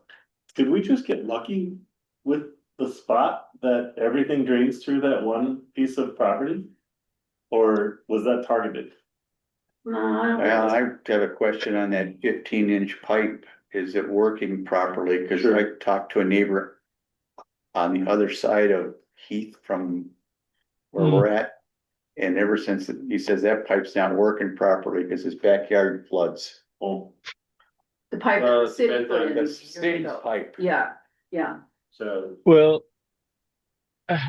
manager, manager, I think it is flowing. There is an outlet structure on the east side of Heath.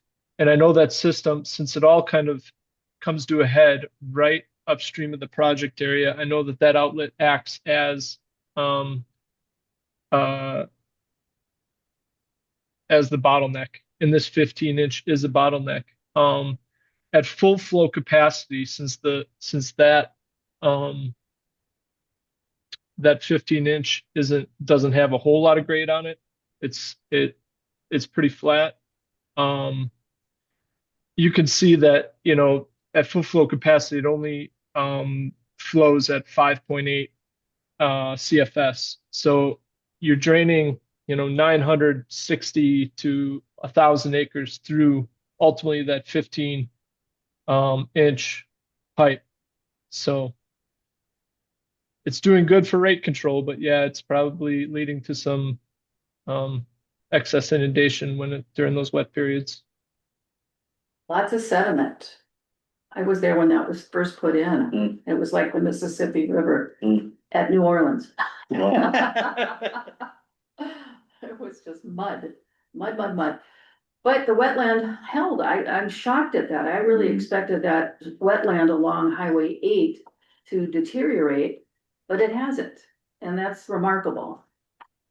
It doesn't seem to have, I know that the last number that we saw for Little Comfort was something like 375 pounds of phosphorus, I believe.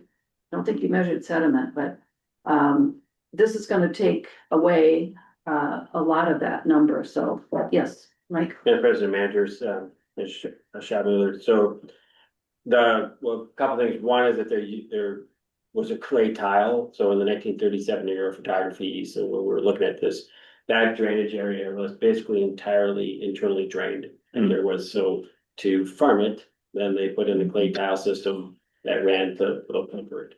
So this pipe then was a replacement to that in order to allow for basically the Liberty Ponds development to happen more consistent and Man, it was all Liberty Ponds. right. So or more confidence that all that went back up and flood. So at least the timing was such that that when that went in. But no, we even had looked at a couple other projects in there that were unsuccessful. We knew that there was, based off our monitoring, that this was an area of interest to do a project in. With the first two things that we were trying for didn't go through, then we specifically looked at it and having from this other one, it was like, okay, I just said, let's try to see if we can't intercept that pipe. That made the most sense to me. So just turned out that there were really only a couple options. But the very first one, and this property owner and Blaine worked diligently with them to explain what we're after. And they were receptive to that, knowing then that also that would have a neighbor. Sure. Oh, interesting. Yeah. So there was some benefit to both sides, but we were very fortunate. But again, I commend staff from that standpoint of all of our projects and all the easements and everything else. We've been able to always bring people along and to partner. So we were able to acquire that parcel for this. Otherwise, the project wouldn't be happening. Great. Any other questions at this time? No? If the city put in a bigger than a 15-inch pipe, would that ruin our system here? I don't know if it was designed to, the intent was not to drain the wetlands entirely either. It was to manage the stormwater. The only thing is that since that pipe has been in, the stormwater or the rain events have grown the overall precipitation by roughly 25%. So that 30-year period. So Is there any change to the pipes that are running along the east side of the road, Heath Avenue? That drains further up, and that water comes together right at Little Comfort, really. At the road, I mean. like the culverts under the roads themselves. Well, we've got on this side of the road, this is the new one that we're putting in, but there was drainage, there's a, I don't know what they're called, but it's the lid with the holes in it, so you can see, that there's water down there, so that's on that side. Be the west side of the Heath Avenue. And then on the east side, along that east side of the road, there's a ditch there's a buried pipe there. And so all of that comes together at the corner where it reaches Highway 8. So that's what I'm asking is, are we gonna have we, I'm sure we've engineered for that, but I would just like to make final confirmation that that's been considered too. Yeah, the image that Eric was showing was that there is water coming from the west side as well as the east. And if you've been to the site where the pipe is located, it's basically like a box and the water flows into it and then it discharges to the north. Yeah. Okay, good. Yeah, Mike is correct. There's a drop structure where water from that wetland enters the top of that structure, drops into it, and then discharges through that 15-inch. And that's on the east side of Heath Avenue. To the other question of if they were to increase those pipe sizes, we're putting in a diversion structure with a weir. So that weir in our system will still be, just as long as they maintain the inverts of those new pipes, larger pipes shouldn't affect our system. Okay, great. Great. Well, I'm going to make the motion to adopt resolution 26-03-02, approving plans and directing solicitation of bids for the Heath Iron Enhanced Sand Filter Project. Is there a second? I'll second that. Thank you. Any further discussion? Questions? Yes, Mike? Madam President, this is actually, sorry, Eric, to ask this question, but I was just trying to message with Lang, but I thought we were looking at an August start to time the 319 for the match and other things. And then also that if we had a later start date, that typically the contractors, it would give them more leeway in terms of what their start time is, and then, since we have time within the grant to complete the project, like all the way into 2027. So was there some anticipated construction start time in June, which historically, as we might know, it's the wettest month of the year. So it's pretty unlikely that we'll see actual construction start. And then if that timing on that 318 grant, I know part of it was gonna be not until January or something, or we might have to get money to do, and then we're gonna assign some of it to other parts. But I'm just wondering on the start time. I don't know if that needs to change or not, or I just, before we kick it out the door on the bid document side. Yeah, Mike, thanks for the question. I think Emily and myself and Blaine discussed this at pretty good length.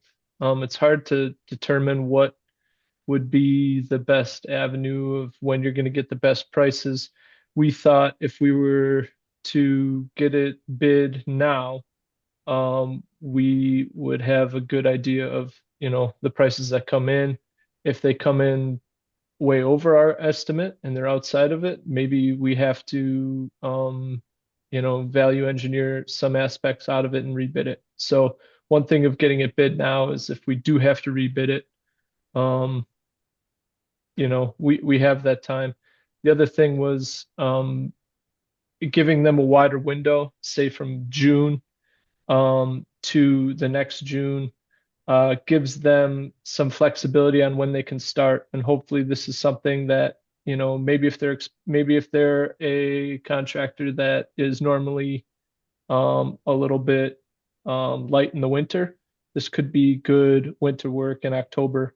So maybe they don't get started on it till October, but we still have that date out till June. So we do give them almost a full year to implement all the pieces of the project.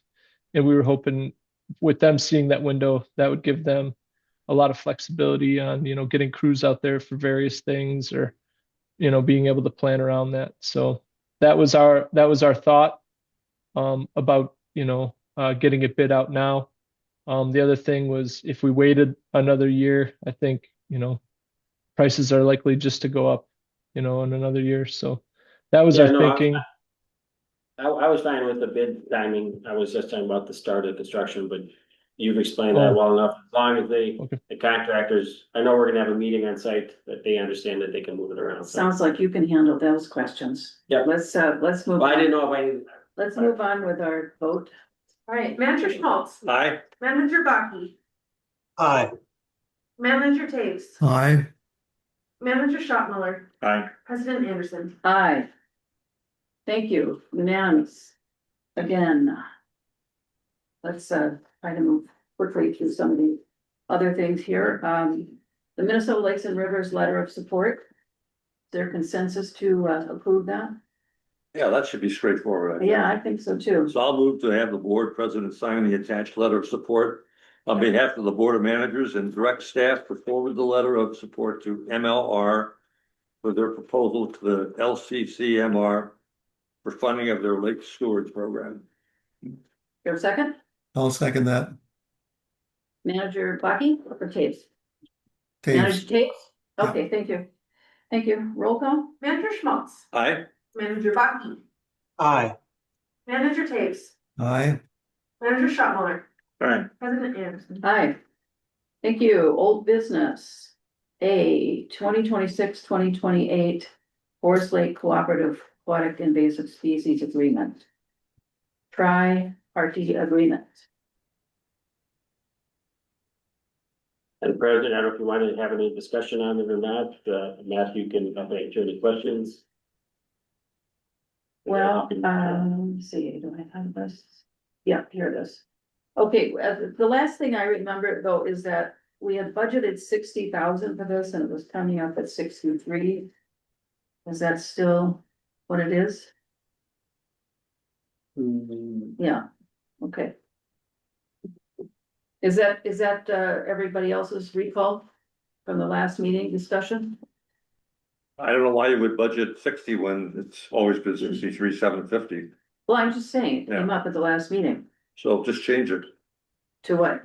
to 63,750. Well, that's what it says here. Yeah. That's, I'm saying the budget. Somebody brought up that the budget was 60. We'll leave that, I think, to you, Mike, if there's that discrepancy. That if it was truly budgeted for 60 and if this is coming in at 63,750, we're gonna have to take money from some other project in Forest Lake and put it here. Okay, I would be very confident that the 63,750. All right. Because that's what it's been for some number of years. Wonderful. Yeah. I'll make the motion to, unless you want to, Steve. Sure, I'll move to authorize the district administrator to execute the 2026 to 2028 funding support agreement for AIS and lake management activities on Forest Lake, called the tri-party agreement, on advice of council and with any final non-substantive changes. There a second? I'll second. Oh, wait, who was starting? Go ahead, Jackie. No, was that you? I think he was gonna Doug? try and second, Well, so. go ahead. We'll give it to you, Doug. I'll second it. I don't need it. I was just trying to rush us along. I do have a question, Yeah. if this is time for discussion. It is. We've talked about, a couple times, people have said 63,750 has been the number for the last few years. Are we committing right now to spending 73,000 in 27 and 80,000 in 28? Or is this just the plan? Well, I think that's the plan, but we have to review this is this a Sure. 3-year agreement? No, Agreement is the question, yeah, that's Right. what I was wondering. so the way that when we were first working with the city is that it would just. At the end of the year, we would. Tally up everything that we spent. They would have a budget line item that that they were willing to reimburse us for work done. Many years, the work that we did was beyond the dollar amount of the agreement. Sure. So then we're just getting Yeah. whatever, but they're spending money, so within the agreement, the money they spend on the harvester is part of their 63,750. Okay. So whatever the balance is, so we'll ask for but then more and more, we're like, the number is not covering the expenses, so it's coming out of more and more district dollars. And that number has been flat, I think Manager Schmaltz has said for what, 15+ years, basically. Well, this contract is only about 8 or 9 years old, I think. Right, but just what the city was allocating to The the, city actually was spending 67,000 to do the harvesting in 2007. Okay. So we switched them off that to more their herbicide treatment if we could, but that hasn't changed much either, so. We're not Getting paying blood for out any of- harvesting though. Hmm? The Correct. district is not paying for any harvesting. No, Okay. we're not. That's against our credo. Nope, we know that. All Yeah. right. Yeah. Okay, well, if this is a 3-year agreement on page 2, so required contributions in all years of the 3-year agreement. So we are committing to that Right, increase. and actually it allows us to get more money from the city and from the Lake Association. Right, so, cause we're spending our money anyway, and we have to cover theirs too, if they weren't there. it's acknowledging the over expenditure, but then also Well, that. The most important thing, it demonstrates to grant people that we've got a formal agreement, everybody working towards the lake, they like to see that. So, But this isn't an agreement to spend money, this is an agreement between 3 parties that this is kind of the plan. right, The maximum that would be. We're not signing a contract with anybody right now. Right, There is an agreement of how the What our plan expenditures how the expenditures will be divided. Okay. So, Okay. Well, and within that then too, if we don't spend that, that goes up to that limit, then everyone has now agreed per the agreement to set it aside for the following year in the event that we have some Overage. big, unplanned expense because the but it is, wide variability of the yeah, treatment. but it is a contract, is it not, Chuck? Even though it's called an agreement? Madam Chair, managers, yes, it is a commitment to either spend that amount, or if you spend a lesser amount, there's a provision for a certain reimbursement to the other parties for the amounts they've spent. So it is a commitment to make those expenditures. Right.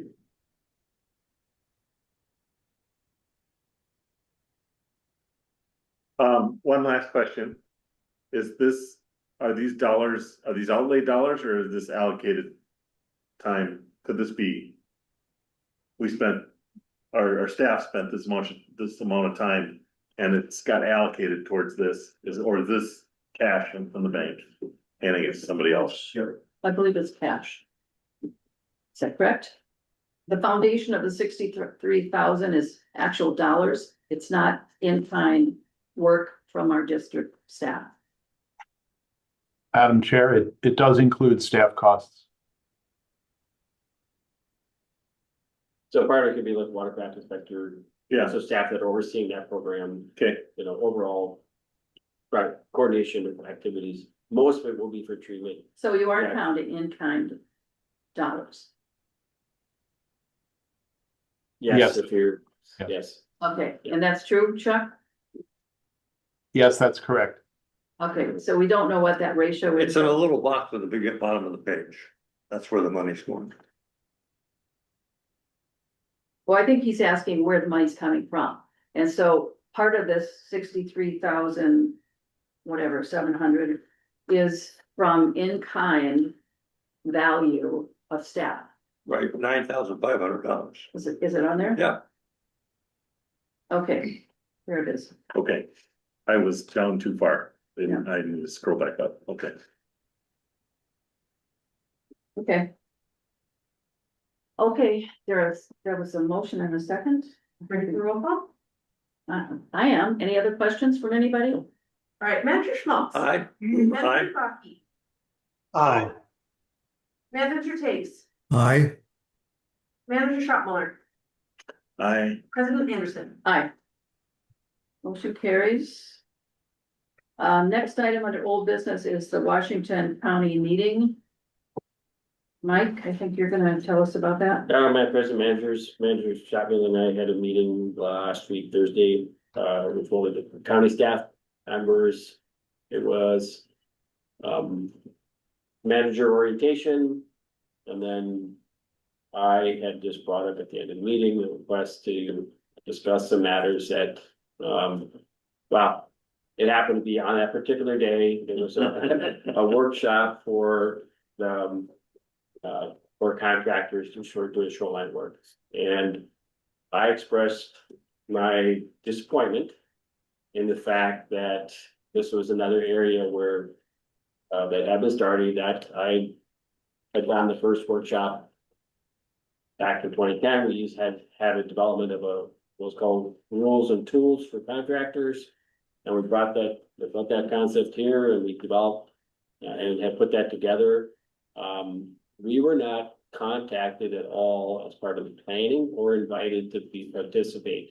In spite of the fact that Forest Lake is the largest, singular lake in Washington County. So it's, I'm sure it was under the guise of that, well, we're no longer an MRAP members or we don't count, but we're still Washington County. And so, City of Forest Lake pays into MRAP, Washington County pays into MRAP. So I just want to address this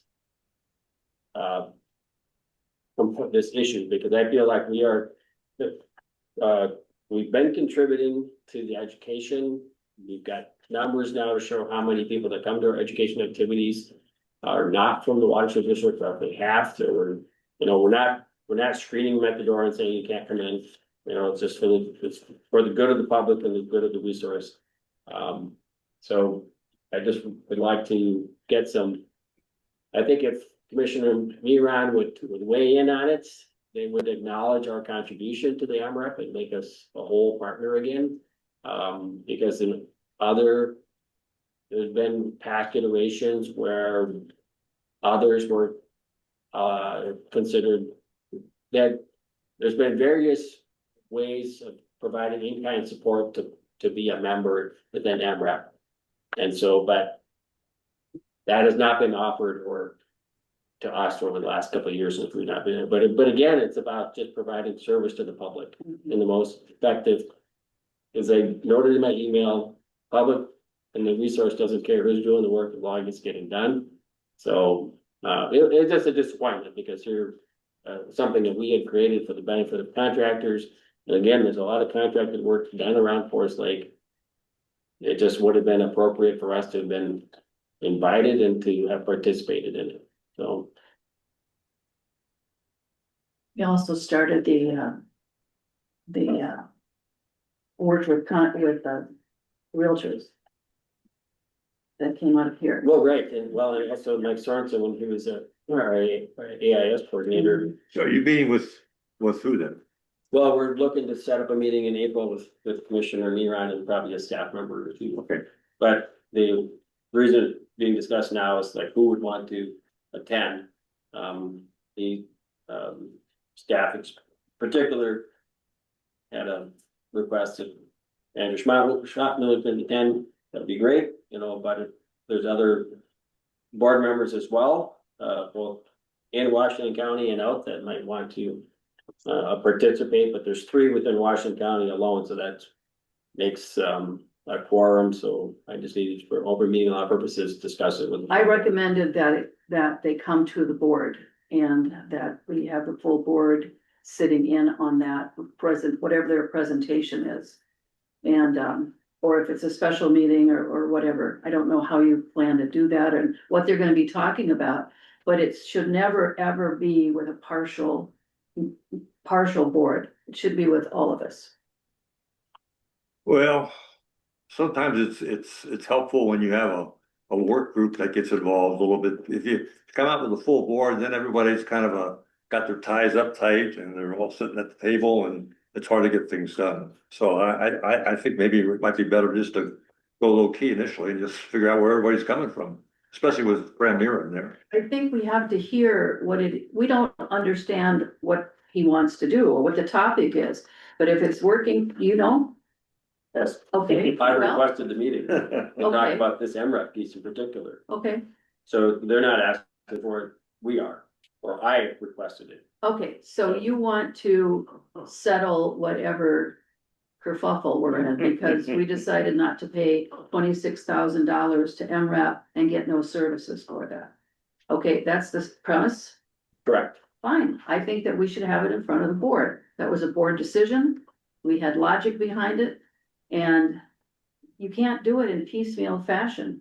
They're our biggest entity, by acreage. We have to, and by water.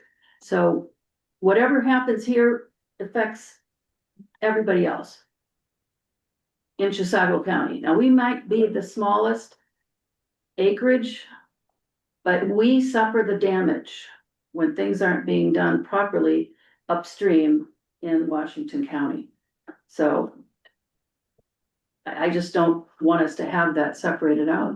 I think it's too important for us all to be there.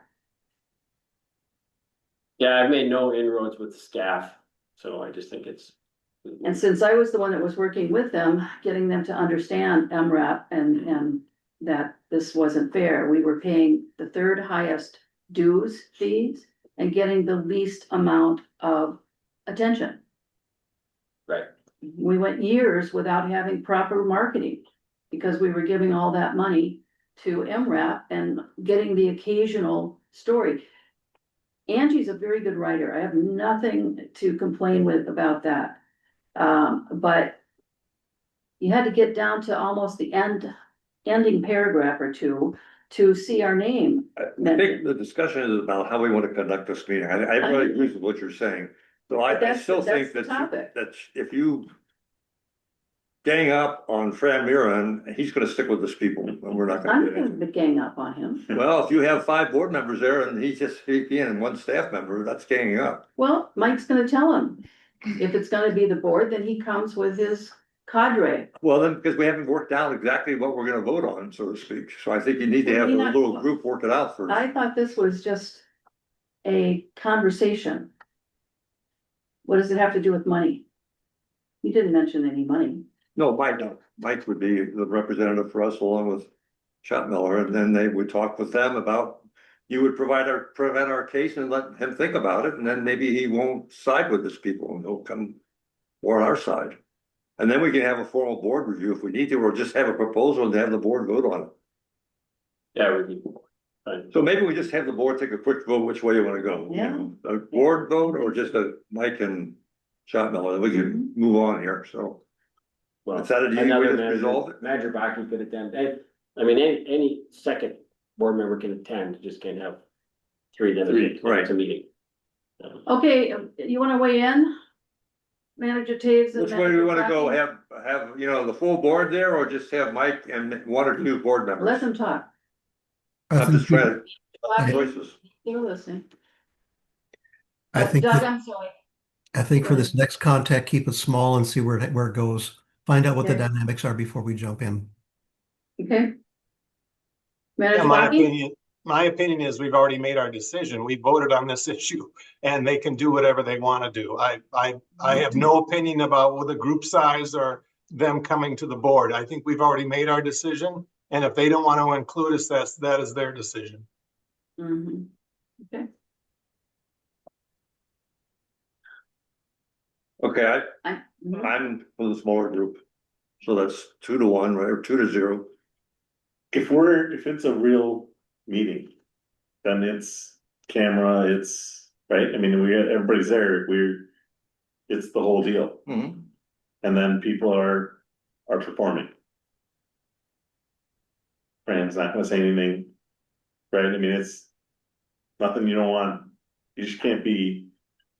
You just gonna be filtered, everything's gonna be filtered, it's just that'd be my concern, is that you can't have a blunt conversation to figure out the details. In a meeting where you're making the decision, so I know we get a little blunt here, but I think you put a commissioner in the meeting. You can get more eyeballs, and it's gonna be less blunt. We get a rehearsal. We get a rehearsal. Well, I think getting straightforward responses so that we can kind of think as a board, which makes more sense to me. Well, To do a smaller. Smaller. Okay, so. the alternative is what Manager Baki record, Mhm.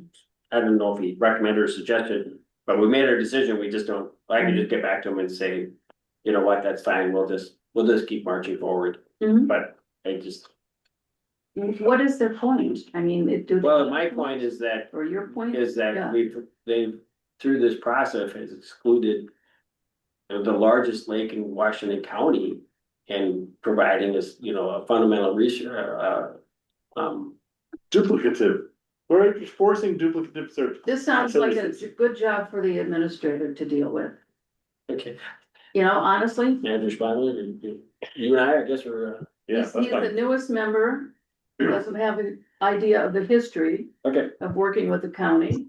2 of us could go, somebody else could go, if you were really set on it. It's not, but I think we have one person who really knows what they're doing. Mhm. And one person who's there just to soak it up maybe and to share And get some feedback. Get a background. Yeah, Mhm. Okay.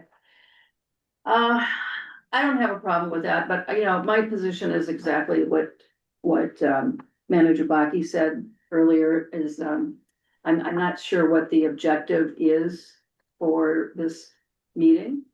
We made our decision as a board and there were rationale behind it. Very good Yeah. rationale and reasons. And so, You wanna waste your time? Good for you. Manager Taves, do you have any interest in attending this meeting? Nope. How about you, Steve? I know, I'm, Okay, I'll leave all that right. with Mike. I know what Mike wants to do, and if we can work together more closely and still have the same relationship, fine. All right, so by consensus, we're authorizing, the administrators and manager. Manager Jim, everybody can just say Manager Manager, Jim. thank You you. don't have to worry. about Manager how to Jim. pronounce my last name. Manager Jim to go and meet with Newbie. Washington County, whoever they are. Okay. There we Can we go. call him MJ for short? Yes, right, yes. And report back to the report on what their concerns are, okay? Okay, let's really quickly go through, the next item is project update. Blaine, is that you? I don't think he's on anymore. Or he Okay. is here. I'm here. Wait, I think. No. I'm here. I can take this. President Anderson, managers. As usual, I've got the monthly project update. The one thing to note here, the main takeaway is the solicitation of bids for the Heath Avenue Iron in Hand sand filter, which you guys are all aware of. We discussed that at length today. And then the green infrastructure project at a direct range to Comfort Lake. We did get approval to move the funds that we had in place for another project in a little bit upstream on the Sunrise River, move those dollars down for a project in a direct range to Comfort Lake. We're currently working with those landowners to get them on board. We're working on a couple mock-ups just to demonstrate what the project could look like in their backyards to get them on board. Once we get the thumbs up from them, we'll start working on agreements for the projects and then engage EOR to start designing and working towards the implementation of that project. Have Those are you presented that project to the board? Are you talking about the 257th Street wetland complex? Is that what you're talking about? What are you talking about? It's an old stormwater pond. Okay, It's still a concept. We're still working with the landowners. It's really very early in the process. It's still a baby little egg that we're hoping to hatch here moving forward. So well, maybe you can share that with the board at the next meeting is what, even if it's not with illustrations, at least let us know where it's at and, what direction you're thinking to go. Okay. So we have Happy to do that. knowledge what you're working on before it gets too far down the path. Okay, next item. Program update. Are you done? I'm sorry. Are you done? Blaine? Yep. Thank you. That was the main updates. The slides are there. If folks have any additional questions, you can contact me or chat with Mike afterwards. All right. Thank you. Thank you. Next item is program update permitting. We have a nice little slide deck on that. Who's gonna be doing that? President managers, it's Jackie B. Yeah, thank you, Madam President and managers. Speak up. Thank you, Madam President and managers. I put together a presentation. It's a year-end report of the 2025 permit program.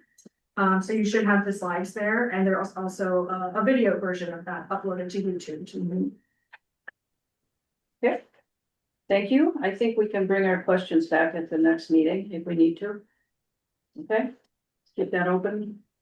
Yeah, I thought it was very well done. Yeah. Okay, report of managers.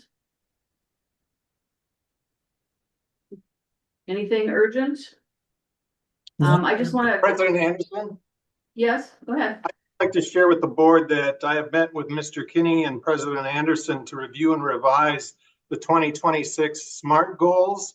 These are goals that will be used to conduct the administrative quarterly reviews that we have at the end of March, the end of June, the end of September, and at the end of December. And we ask each manager to participate in one of the reviews Manager Anderson will be meeting with me and Mr. Kinney to do the March quarterly review, and we'll get those SMART goals to you, to each manager, as soon as we have them completed. Thank you. Yeah, and it will also include by that time the materials for the review process. We got behind on that for a number of reasons. You know, activities primarily getting in the way, but we'll send that to you for review. And then when we get to that point, we'd like to have a meeting with just the board to go over all of those so that you understand how to function with that. And I'll talk to you about whether you want to attend or not. I got that cleared from Chuck. This is all part of your evaluation process. And so we did make some changes, and I want to make sure that the board has time to input or change what they want to before we present it to Mike.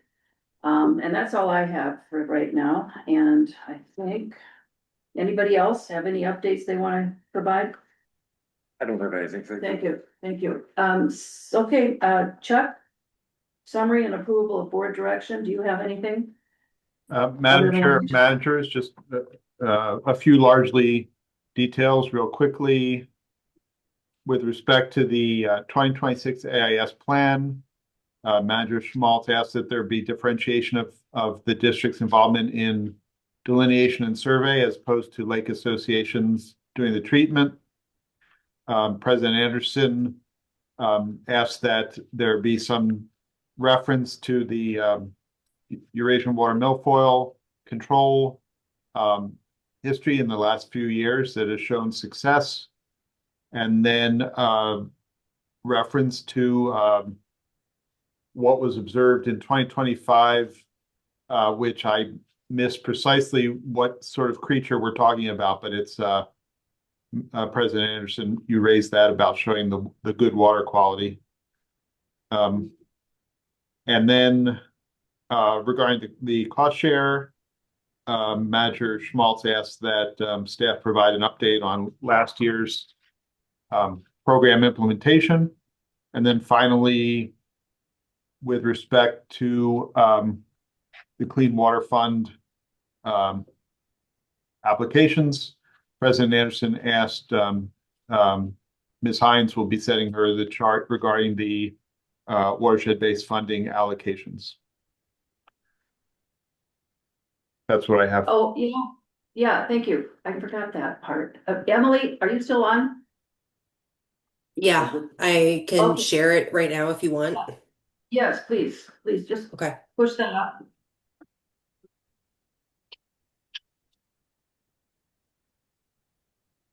I'll go ahead and include the map on the right, but yeah, here's what Bowser sent out, and they really made sure to note, and they said they want to be sure the amounts are not allocations for specific entities. It is just the calculation of how they get to the total, and then we need to come to an agreement with the partnership of what to do with that total. Yeah, that's how it's always worked, but we have 190,506 through the calculation process for our boundaries. And I'm going to recommend that we ask for that. And backing it up will be some projects, of course, that I've asked staff to provide where we don't have funding.